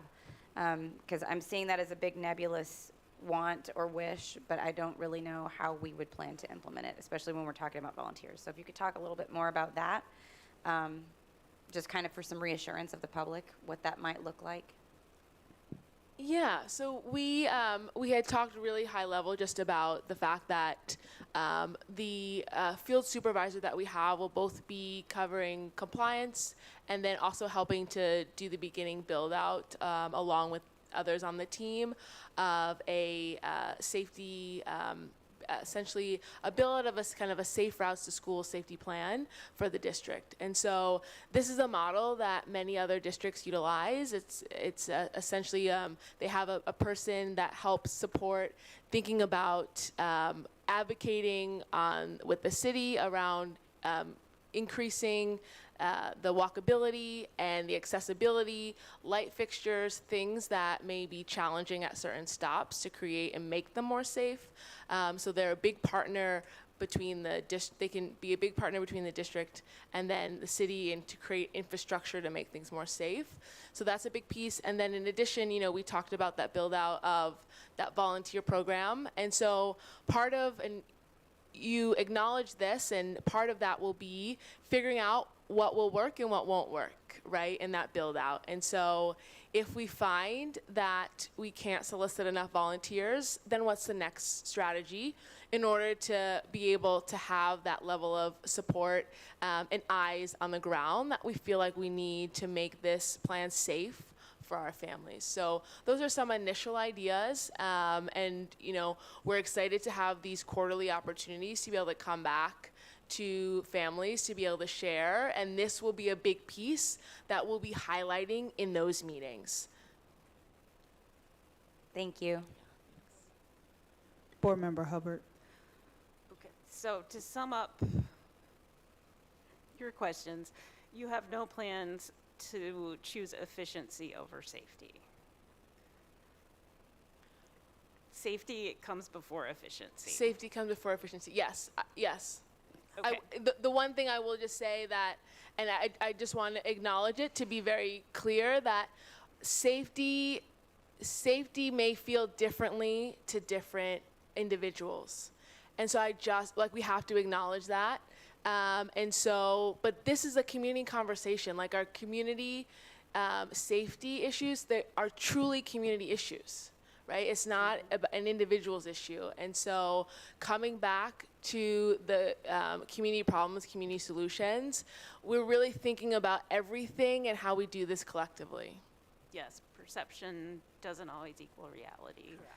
And the crime rates in St. Louis have actually been falling, assuming everyone's telling the truth. So I hope that our community will come around our students and keep them safe. And I also wanted to throw out maybe for the 3 high schools, we could have, maybe the breakfast that our new vendor will provide will be great, but if it's just okay, maybe we could provide some incentives of like sponsored breakfasts that are really good. Because I would get up early to have a good breakfast. I think I have 2 more questions. You've said a lot about communication. Historically, we have said we're going to communicate, and there are still very confused and then worried and then angry parents because it has not happened. Do you have like a complete, or are you working on, I guess is a fairer question, a complete build-out plan for how that's going to work, and how we can really make sure we're communicating, you know, in every possible way for all our parents and their kids? Yeah, we actually have been working on a communication plan. Even we started that before the work session, just understanding that that's a critical piece to this. And so we highlighted, you know, some pieces of it at a really high level, and we also specifically committed to some very specific dates and having public-facing conversation again around some of these things. And so to a short answer, yes, we have begun that build-out. Longer answer is that we are still refining that. If there are suggestions that the board has, we welcome those in terms of what makes things clear and what things that families may want to hear from us and how. You know, we're always welcome to that. And we hope that in our meetings as well, kicking off at that August 6th, we can have a public conversation about what that looks like, right? That's great. We've talked about healthy start times and early start times. The 9:25, I'm going to have tier 1, which is actually 5 minutes later, so that's 5 more minutes of sleep for me. But I also have a tier 3 kid, and that's just a lot of space in between school drop-offs. And I'm sure I'm not the only parent with that problem. Do we have plans in place for that? I don't actually know what my schedule will be like in the fall. Usually I'm able to be flexible and it doesn't really matter for me personally, but other people have real serious jobs that they have to get to. And so do we have like aftercare and before care lined up for every school that occurs at a time when parents need to go to work? Because we have a system that's built on the idea that families have one working parent and one driving parent, and that's not the reality nationwide, and especially not St. Louis. So has that been part of the process? If it's not, can you make it be? So with what we shared, we have from a bell times change perspective, those 3 high schools that are starting earlier, and so from a before and after care perspective across the system, what we're proposing doesn't have impact to what already exists. So we do not have a recommendation around additional before and after care for schools that don't have any additional change. And so for those third tiers, most of those schools have only moved 15 minutes from where they currently are. The conversation and note about before and after care is well taken, right? That's a reality that our families face. I will just say, as far as this plan, we don't have additional recommendations for those schools that aren't impacted in a large way. And so that would be a larger conversation outside of the transportation department in order to address that. Okay, I just had two thoughts. One is for you. Wow, while I was talking, it went away. Oh, when we opt out, are there separate sections for morning and afternoon? So the opt-out form does ask if you're opting out of morning, afternoon, or both.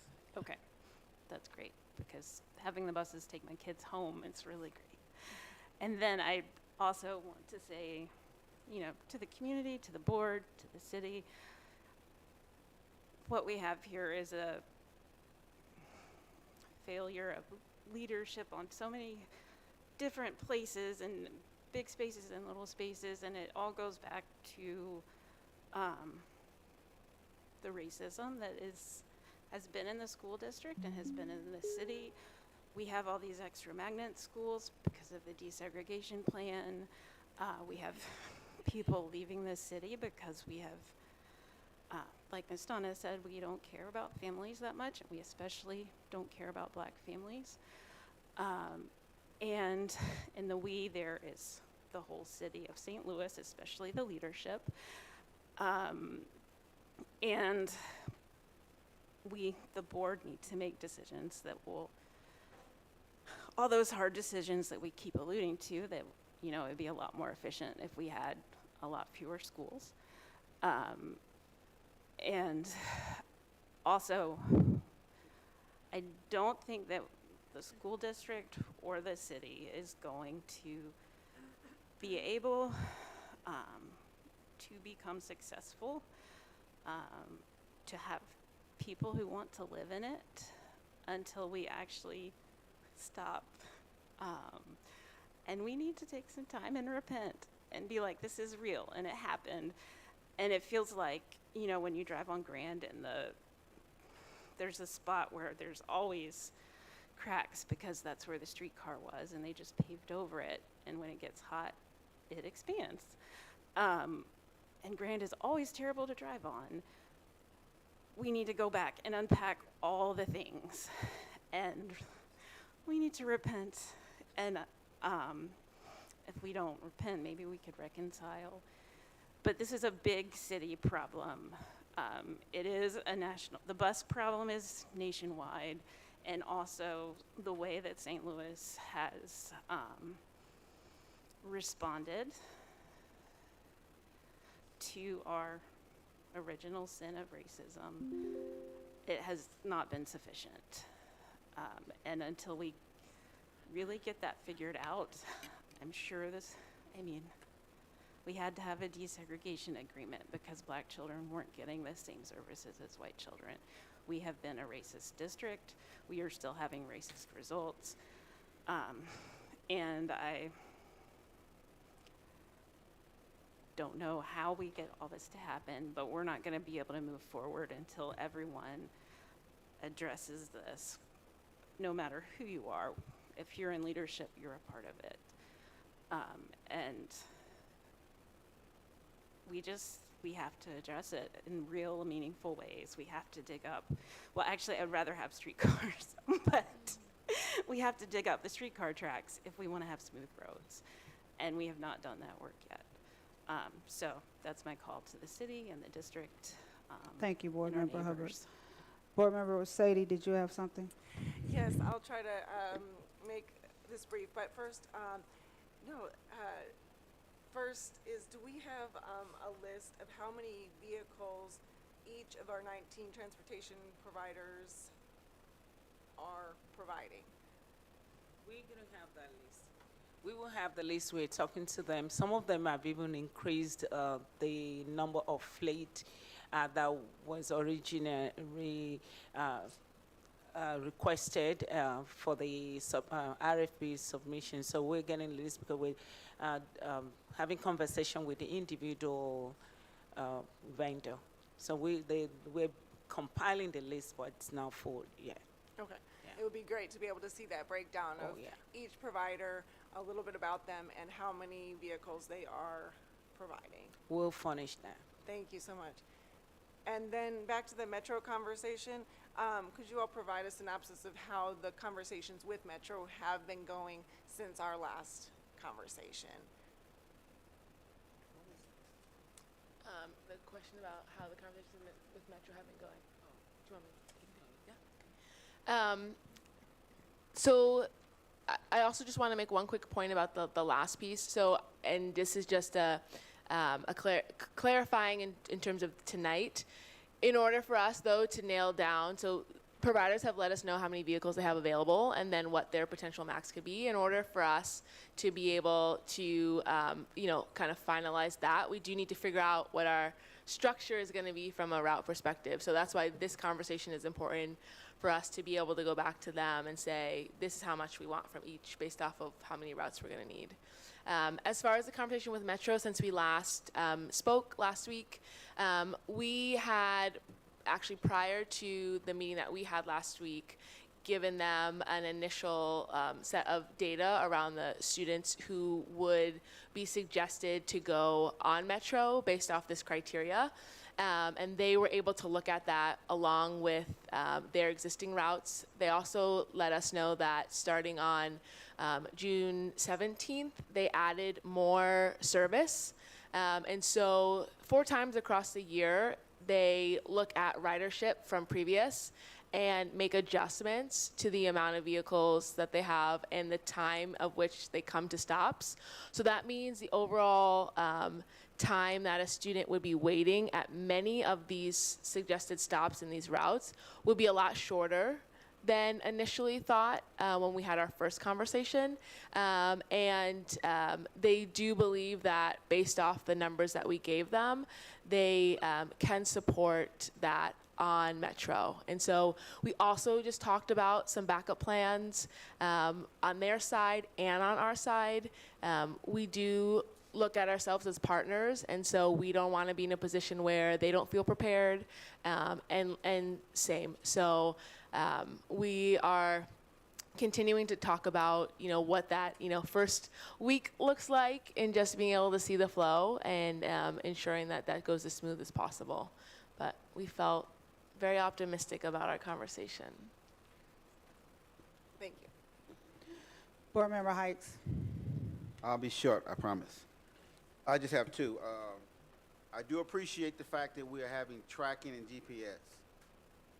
But on that aspect, since safety is our high priority, with the vendors that might be driving for us, will they have some type of ID or placard on inside or outside the vehicle while they're driving for the St. Louis Public Schools? Yes, we're mandating that. They're going to have, we're looking into giving them the SLPS, the little SLPS, what is it? Is it like poster? Like kind of like a magnet? Yes, we will be providing that for that. And we've instructed that every driver, while our students are in their vehicle, has to have an ID. Yes. I just want to piggyback and talk because the racial tone and content, and I want to really address the Metro and Ms. O and Chief Watson. I want to kind of bring this to you all's attention. I was here, and I know Secretary Jones was here, and some of the other board members was here during the time. We did have issues with Metro, and I just want to be clear with that. our biggest concern was the safety of our children. And we know we have issues, but we know Metro have issues. And they've had issues in the past. Our top priority is the safety of our children. One of the biggest challenges we know we were having 2 years ago when our children were on the Metro was the fights, you know, the safety measures, which is what Secretary Jones has constantly brought to the attention of everyone, which we have those same concerns. I want to make sure that that level of conversation is the reality of what we're dealing with, and ensuring that if we're saying that they're going to have their officers or safety officers on the bus, that that's happening, and that if we're going to have our officers, you know, at the stops, that that is happening. We are dealing with in a concerned time of safety when it comes to all. And we have to ensure that our children are being safe. Even our high school children are being safe. So that's where we're really trying to get that assurance. If this is the route that we're going, because this is a crisis, we understand it, we get it, and we want to be good partners, as you said, Ms. Davis, with the Metro Bus Company, but we want to make sure they're good partners with us as well. So that's what we're trying to ensure, that those are clear, understandable conversations. I want to make sure that Chief Watson, because you're here, you all are here, and you all, Ms. O, you will be dealing with them on a day-to-day basis. We want to make sure, Colonel Davis, our safety, that our children are in good hands. And it matters when our children are getting on and off the bus and they see people that they know at those stops. That matters. Anything else? With that, I need a motion to move action item 01, 02, 24, 40 up to be voted on from the consent agenda. I'll move to approve 07, 02, 24, 40, to approve a transportation changes for the 24-25 school year. Plan includes utilizing district resources more efficiently to provide the necessary transportation. Second. Any discussions? Any discussions? Hearing none, Ms. Hammond. Mr. Hikes? Yes. Ms. Weiss? Yes. Ms. Hubbard?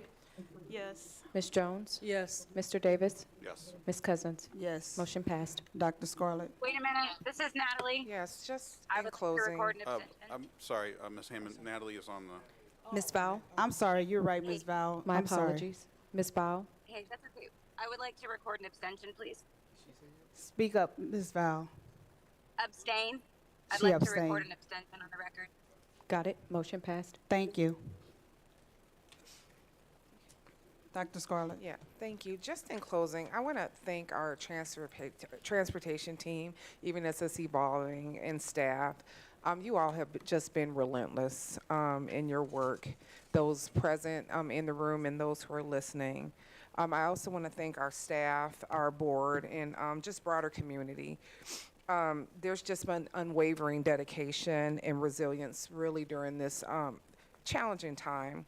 Our collective efforts, your collective efforts and support are what make our community strong. It's what makes St. Louis special. Together, we are navigating this crisis and really trying to lay a foundation for a brighter, more reliable future for our students. And transportation, equitable access, barrier-free access to transportation is, it's been said, like a social contract, and we do know that, and we take it very seriously. So as we move forward, let's really continue to work hand in hand, knowing that our commitment to our students and families is really what drives us. This is a community problem. We need community solutions, just like we've said. So our broader community that's listening, our families, we thank you for your unmerited patience and understanding and collaboration. It's deeply appreciated.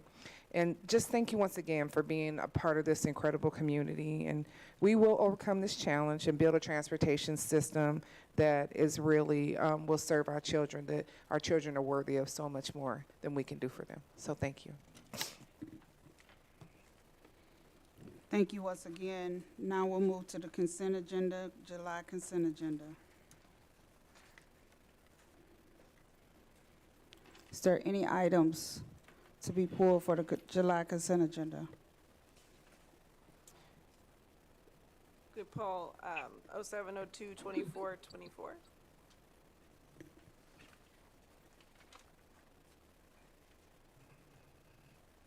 Um, 0702-2431.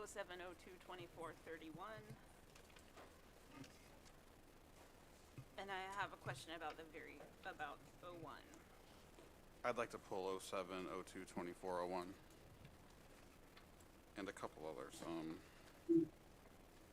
I would like to take the one about the community. Ms. Val, I can't hear you.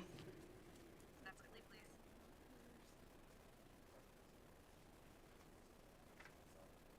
What other ones did you have, Vice President Davis? 07, 02, 24, 17.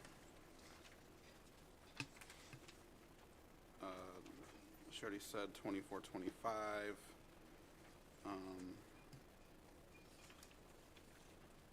07, 02, 24, 31. And 07, 02, 24, 37. She said 31. Did we say 25?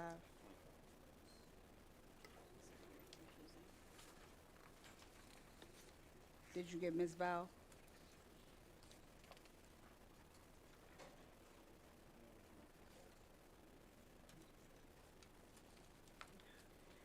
Any other items to be pulled?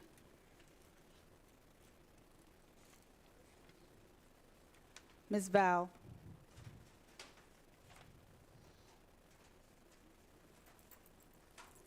You're on mute, Ms. Val. Which item did you want pulled?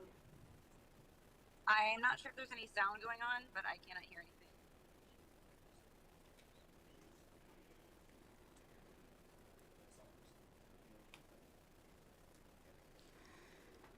Okay, Mr. Davis, 07, 02, 2401, Yeah, I'll make a motion to approve that so we can discuss it. second discussion.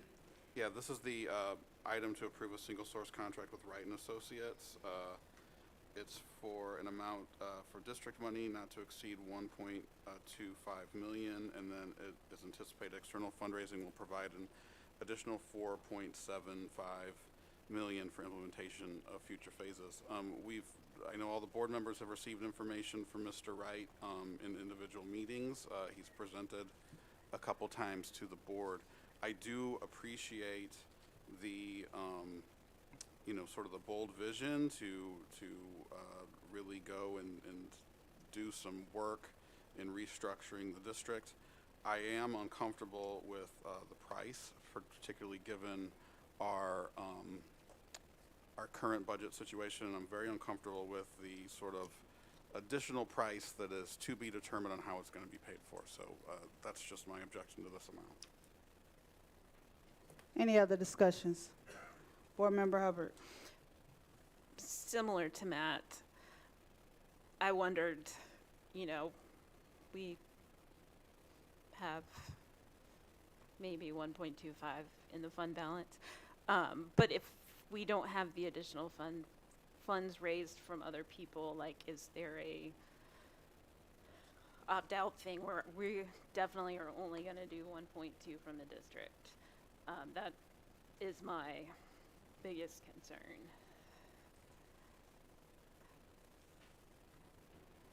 Board Member Wise. I was going to say, if that's a question that can be answered now. I was going to give Dr. Scarlett. Okay, thank you.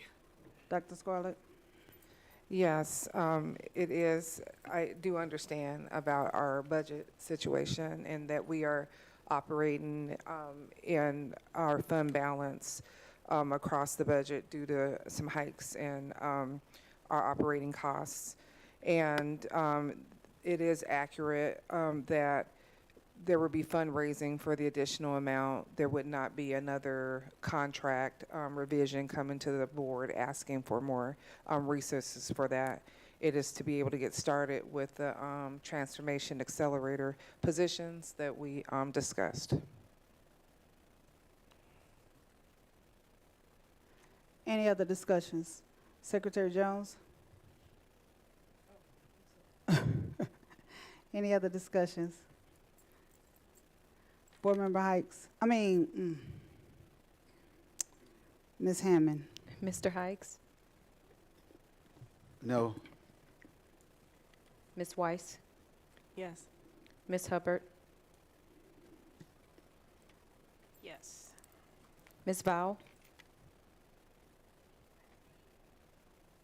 Ms. Jones? No. Mr. Davis? No. Ms. Cousins? No. Motion denied. I'll make a motion to approve 0702-2402 through 0702-2416. Second. Any discussion?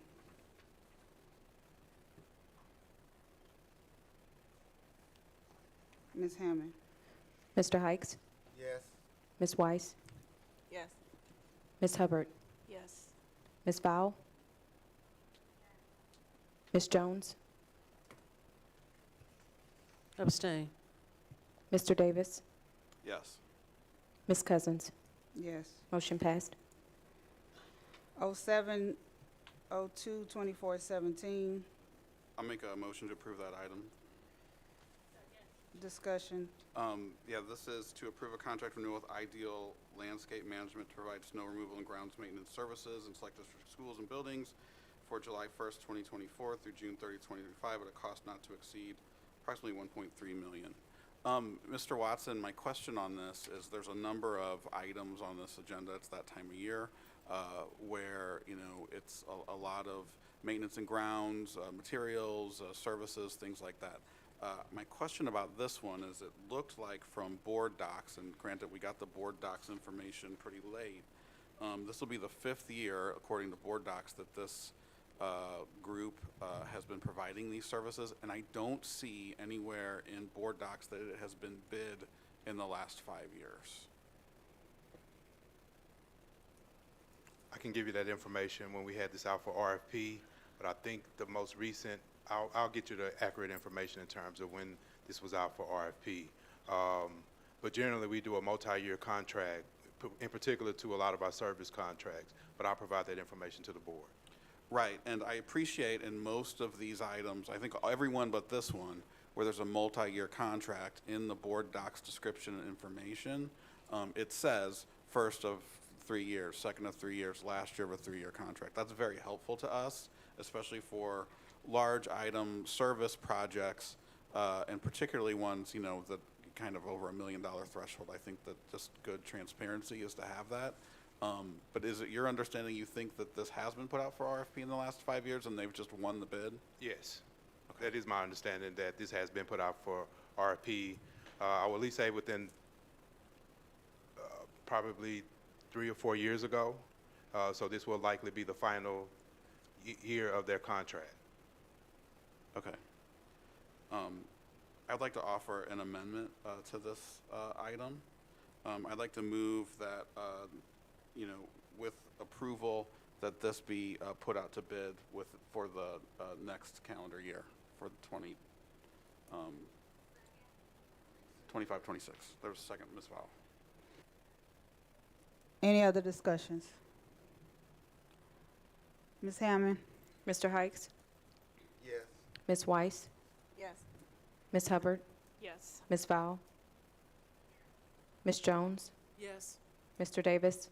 Yes. Ms. Cousins? Yes. Motion passed. And I'll renew my motion to approve 702-2417 as amended. Second. Any other discussions? Ms. Hammond. Mr. Hikes? Yes. Ms. Weiss? Yes. Ms. Hubbard? Yes. Ms. Val? Ms. Jones? Yes. Mr. Davis? Yes. Ms. Cousins? Yes. Motion passed. 07-22-2418 to 07-20 to 07-02-24-23. I'll move to approve those items. Second. Any discussion? Ms. Hammond. Mr. Hikes? Yes. Ms. Weiss? Ms. Hubbard? Yes. Ms. Val? Ms. Val? She said yes. Ms. Jones? Yes. Mr. Davis? Yes. Ms. Cousins? Yes. Motion passed. 07-22-2419 07-02-2424. Is there's a motion? I make a motion to approve 07-02-2424. Discussion. Ms. Wise? It's my place of employment. Thank you. Ms. Hammond? Mr. Hikes? Yes. Ms. Weiss? Abstain. Ms. Hubbard? Yes. Ms. Powell? Ms. Jones? Yes. Mr. Davis? Yes. Ms. Cousins? Yes. Motion passed. You already know to come up. 07-02-2425. Is there a motion? I move to approve 07-02-2425 to approve the renewal of a consultant service agreement with St. Louis Youth Jobs. Second. Discussion. Dr. Henney, you already know, don't you? I have a question about this. I always have a question about STL youth. And the question that I have is that this comes before us, and this is a very large contract. And I see that it's here for renewal. We never got clarity from the last time. I think the last time it was presented to us, they had $800,000 that was left over. They were supposed to provide like trauma-informed training and different things during that time. And we were never given any update as to where things stood regarding that. So I think I would feel more comfortable if we can get more of a presentation provided by STL Youth to see what status, where they are, what return on investment we've gotten from them at this point before we can move, before I feel comfortable moving forward to approve something of this so large as, you know, the amount that it is, without getting a clear understanding of what they're actually doing for the youth, especially after some of the emails that we've been receiving. Okay, understood. Can I ask, Yeah. I think I can simple one question. So I think previously, this started with a matching grant from the city. They were using their CARES ARPA money. And so that was the impetus for us to get in this relationship. And we continued it, so with our matching and then a little bit more because there was some left over, as Ms. Cousin said. Was that with ESSER money? Those were ARPA funds that were they were actually the city, through the Board of Aldermen. It was my understanding that they actually. But our contribution? No, our contribution it's always been GOB funds. Okay. Yep. And so now we're to the year where we would be paying the full boat. Correct. So what we did is we always paid the full, and initially when it was started, but then the city came along and said, sounds like a great idea. We'd love to add on it. And so we looked to expand the program. So we use those funds to increase the rate of pay for the students to match the current, minimum wage, to do things where we expanded into the summertime. So even some of our students, we know summertime, STL Youth Jobs has a program that they run, so we were able to utilize that for some of our students specifically. We ran a fall kind of a pilot to see what it would look like, to see if we could expand it to year-round. So we did a few different things with those funds, but once those funds went away, we had to adjust from potentially being able to offer 600 internships each year to 400 based on a couple factors. One is, as the minimum wage continues to go up, we want to be competitive, and I know that was something that the board was pretty adamant about, was we need to keep pace with that for our students. But yeah, that's the funding. And it's still split kind of evenly, so for the 400 students, it's about 200 CTE students and 200 new job prospects, is that right? Last year, the numbers, I think the number of CTE students actually increased. Let me look at the report, but it's relatively close to that. I'm sorry, let me look it up right here. Yes, so last year we had 282 CTE interns and 180 non-CTE interns. And the CTE interns are people in our CTE programs, and those were kind of pre-existing relationship internship opportunities that we had. And with the addition of this program, the CTE students are now getting paid for their internships. Some of them, most of them. But we did have some instances where, you know, we had new CTE teachers coming in, for example, some of our business teachers, and some of them, they didn't have those relationships with the local businesses. And we actually leveraged our partnership with STL Youth Jobs. They actually provided some of those internship opportunities for our CTE students. So it's actually been a partnership with our CTE department to support some of those opportunities for our students. Yep. I think that's where the clarification is needed for me. Because from my understanding, last year, the contract was for them to hire 600 and some odd students. And their report was that they hired 400 and some odd students, but it was actually, they were taking credit for the 200 and some odd students that we had already had within the CTE program. So I think they were they were challenged on something that they could not actually fulfill to do, which is what the executive director, when she came and did her presentation, what she presented, what she said, what she told. So that's what I'm saying, like, I think it would be best that we get a clear understanding of what the partnership looked like. Is it actually, you know, beneficial to the district and to STL Youth?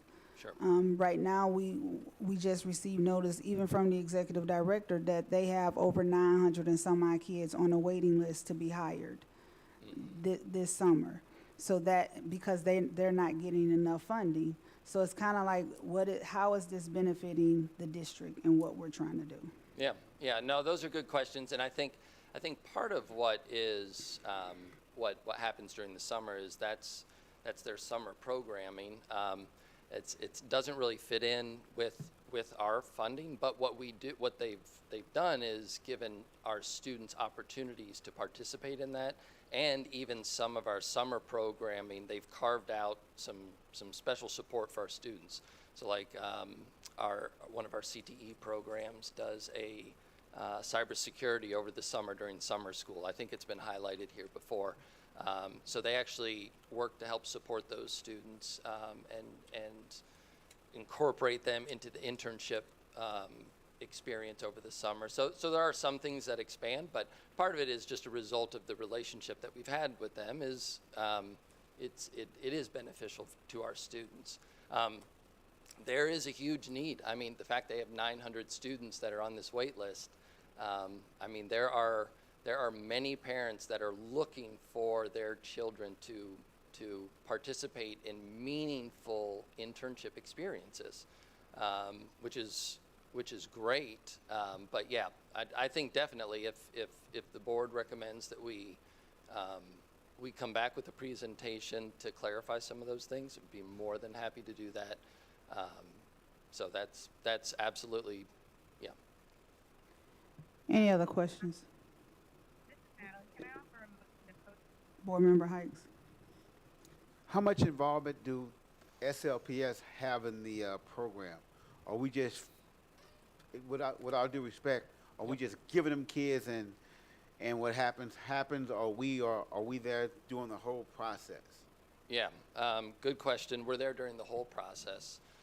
So we actually have our coordinator of workforce development actually oversees, that was the position I had before this, but she actually oversees coordinating all of that process. So for all 400 to 500 interns that we have, they go through an onboarding process, a hiring process, which is, it's a huge undertaking. I mean, you're talking about I-9s, W-4s, you're talking about, you know, driver or IDs and social security numbers. All of that is part of what we're utilizing STL Youth Jobs for, is that onboarding, the payroll, the financial literacy training, the job readiness training, and then the coaching as well.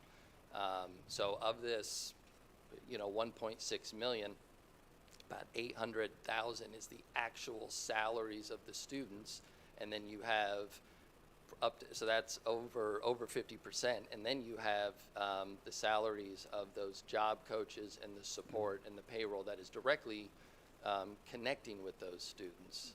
So that's kind of what we're doing. So basically, we'll say at the end of the summer, they give you with information of success rate or failure rate.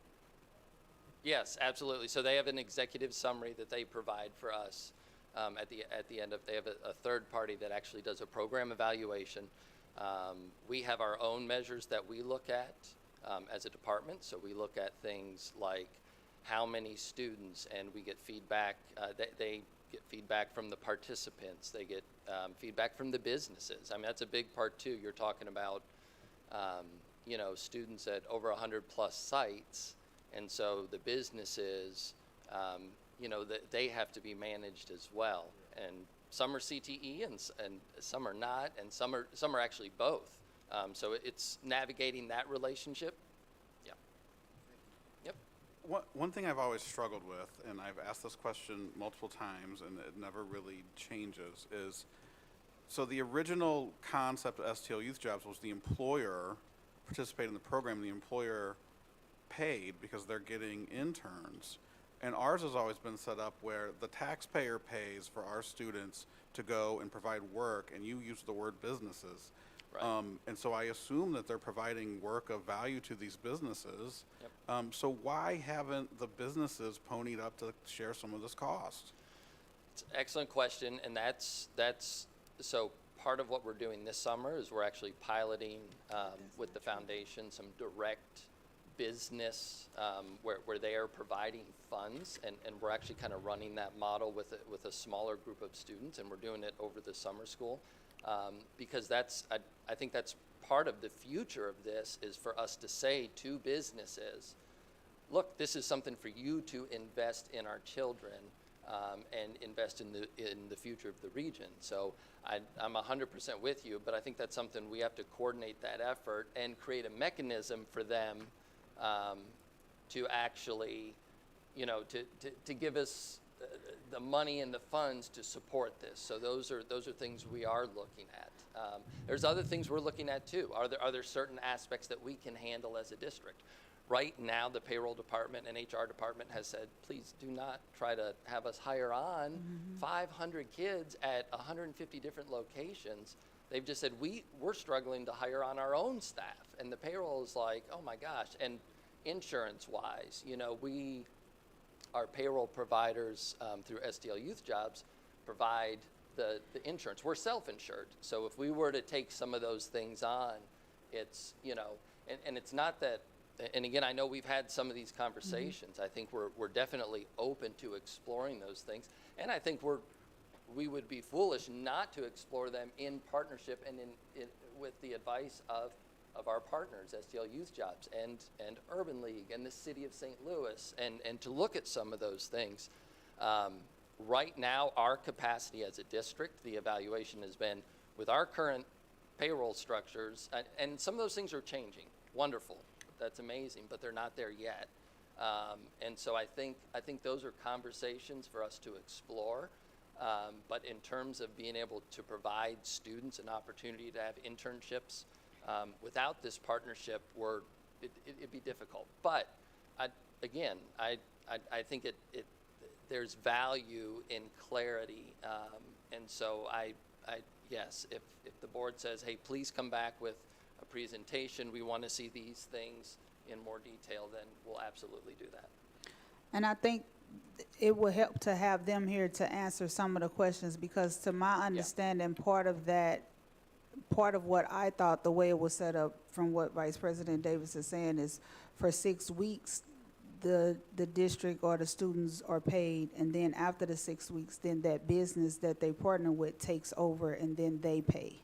Yeah. That was the way in the past it was set up. So I don't know if that's how our partnership looks like, but that's why I think it would be helpful if that presentation comes before us so that those type of questions could be asked, and that clarification is made. Yep, no problem.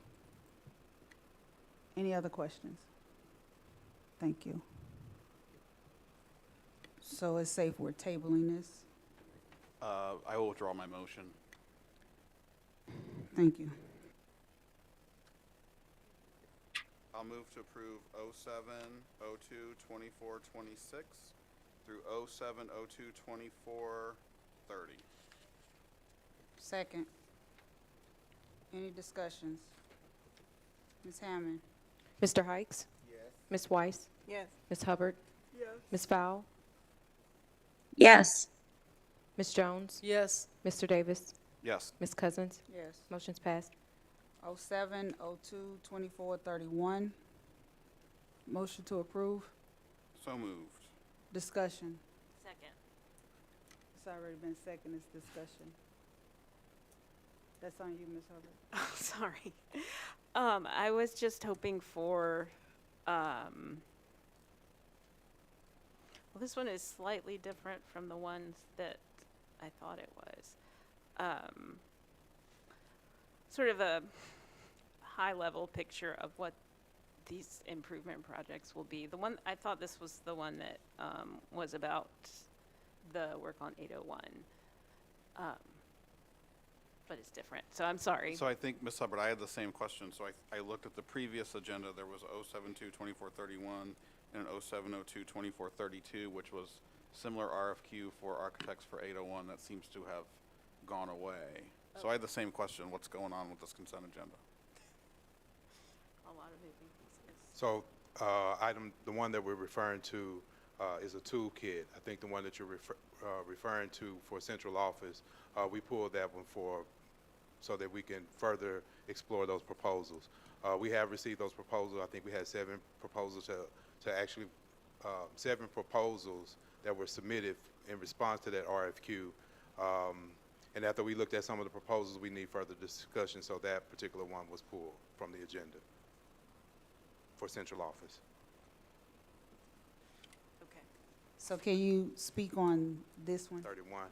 So item number 31 is a toolkit for architectural firms. And in essence, this allows the district, in particular to our Prop S capital improvement projects, for us to utilize any set of architects so that we can get, if any impromptu projects come up, with Navigate basically kind of helping us with making recommendations to not only the board but to the real estate committee. This will give us an opportunity to use additional architectural firms to support us if there are any additional projects that we would like to pursue. Any other questions? Board Member Heiss? I'm sorry, I really meant to say Board Member Sadie, but Board Member Well, Heiss. just to be on the safe side, since this does not have a money value behind it, before we would, when you come back to it, it would have a amount on it. Yeah, so this is the first step in the RFQ process where we just want to start beginning negotiations. So this will be for us to start identifying projects, and then if we want to pursue any projects, we'll bring that back to the board with the cost for the firm that we're selecting and the projects that we're looking to pursue. So basically, we're just approving a company, but not a financial aspect of it. That is correct. And I see that, like you said, it's a toolkit and different options for us, but could you just give a quick explanation of why multiple, architecture firms would need to, that we would need to have these negotiations with all these different firms? So oftentimes different firms have different specialties. So for example, some of the firms have specialties when it comes to, let's say, auditorium upgrades. So really just depending on what the district, as we kind of start looking at how we're going to rebuild the system, this toolkit will allow us to not continue to have to go back for RFP or to go through the process, but more or less for us to have all of these architectural firms pretty much available to the district if we are going to pursue certain types of projects. So it's really going to be project specific, but it'll be based on their specialties depending on the firm's experience and performance or past performance with that particular project in mind. Chief Watson, so can you enlighten us? you've taken this role because what? Performance. So one of the main reasons that we're going down this avenue, even in previous bond history, where we have a project where, depending on as we start looking at the system, and I'm gonna use the citywide plan, for example, that as we start looking at the system as a whole, the city as a whole, and any projects that may come up where we want to look at either a closed facility, we'll be able to utilize this toolkit. But in the past, we've had performance concerns, maybe with architectural firms, and we just get locked in. So this will allow us to get a multi-firm approach, so that, again, that if there's a specialty or if one is not performing, this gives us an opportunity to still continue the work. Kind of like the situation with Missouri Central. More or less so, We were yes. stuck with one vendor, and then that vendor pull out, and then we're stuck. And then we have to go through the process, All and in that over time, again. in that space, there's time, months pass Right. before we actually continue the project. Okay. But really on a performance base, this will help us really to keep projects moving. Okay. Okay. Any other questions? Thank you, Chief Watson. Mr. Heights, I'm sorry, you had a question? Go ahead. No, I was. I mean, we here all night anyway. I'm sorry, go ahead. I was just saying, I guess what kind of threw me a little bit was the word toolkit. Well, maybe you should just use portfolio. You got a list of contracts you can pull. Options, we got options. Options you can pull from to get a certain project done. That's all. I'm sorry if I. Ms. Hayman. Mr. Hikes? Yes. Ms. Weiss? Yes. Ms. Hubbard? Yes. Ms. Fowl? Yes. Ms. Jones? Yes. Mr. Davis? Yes. Ms. Cousins? Yes. Motion passed. 07, 02, 24, 32 to 07, 02, 24, 34. So moved. Any discussions? Ms. Hayman? Mr. Hikes? Ms. Weiss? Yes. Ms. Hubbard? Yes. Ms. Val? Yes. Ms. Jones? Yes. Mr. Davis? Yes. Ms. Cousins? Yes. Motion passed. 07, 02, 24, 35. So moved.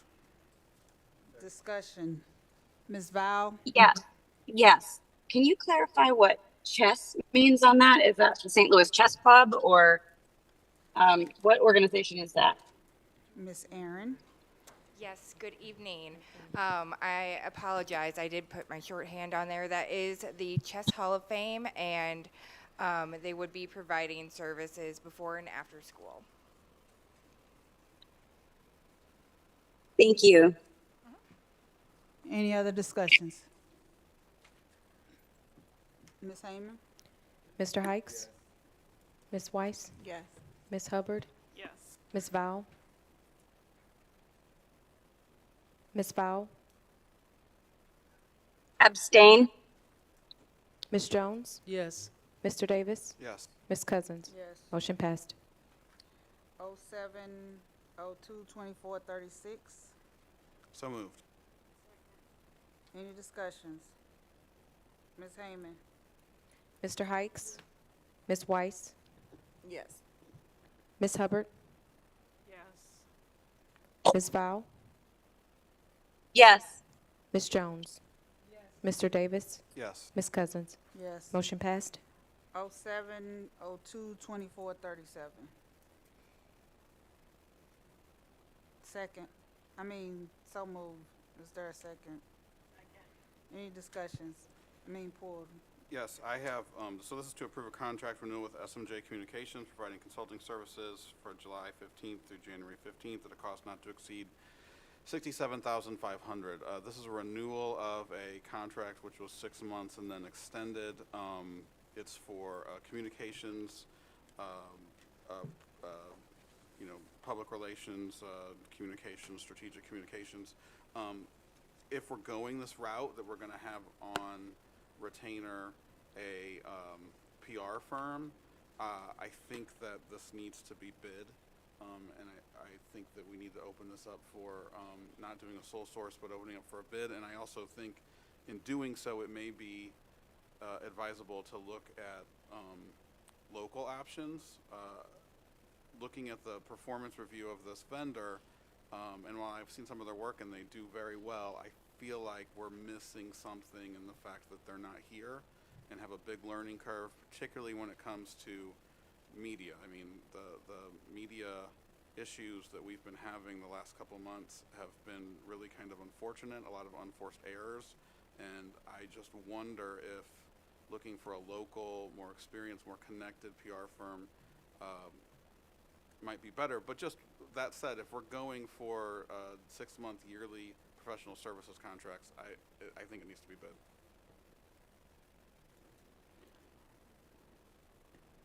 Dr. Scarlett? Yes, I appreciate that. We've leaned heavily on them. I think the thing that we need the very most is a chief communications officer who's starting August 1st. I'm going for several months, the entire school year, pretty much without a chief communication officer. I mean, it's been difficult for my entry as a brand new superintendent and for the district as well.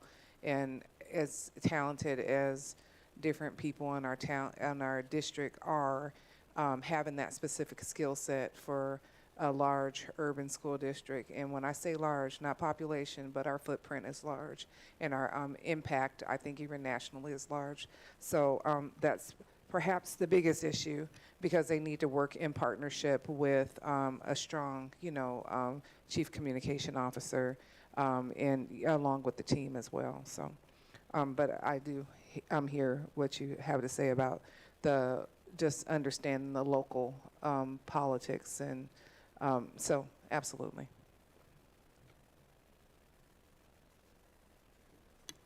Any other discussion? Secretary Jones?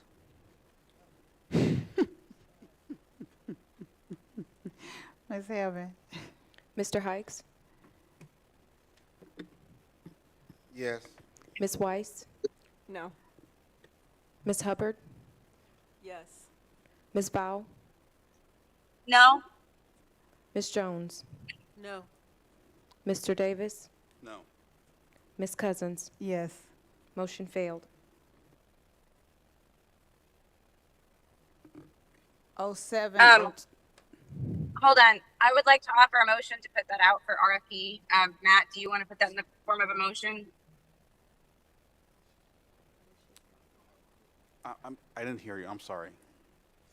Sorry, I said I would like to offer a motion to put that out for RFP. Instead of, since it failed and we don't do anything about it, then we just don't have any immediate plan. Matt, did you want to do that, or you want me to form that motion? Why don't you go ahead and do that, Natalie? Okay.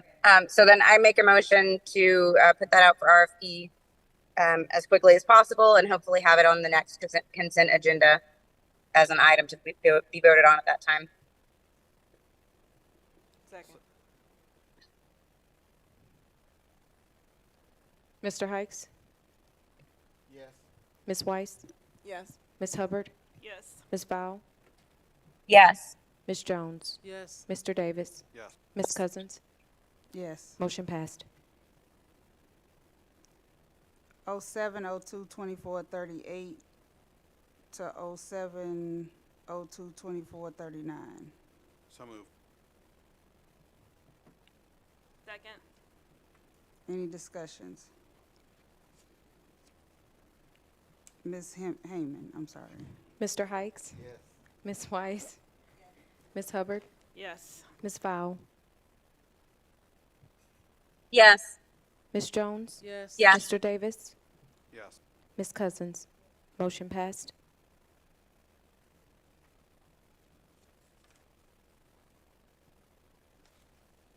In the days. Committee reports.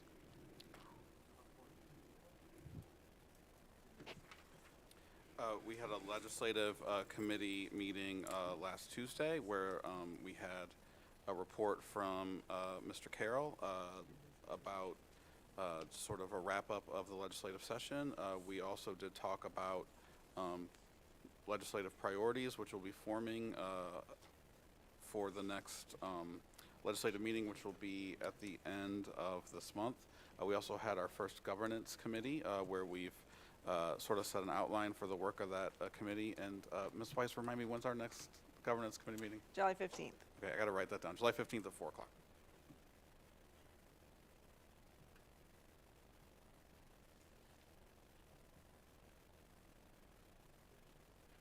Any other board reports? Mr. Heights? Board reports? No, ma'am. Mr. Ronell? Oh, we did.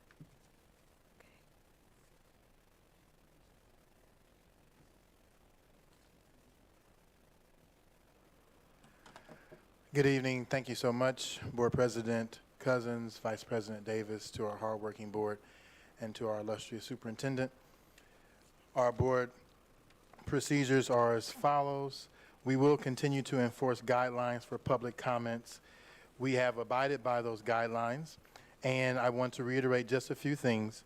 We will make sure that all of our speakers are not speaking derogatorily about anyone, and they will be 3 minutes to address the board. Once I stand up, that indicates that the 3 minutes are up. For tonight, we have William Monroe.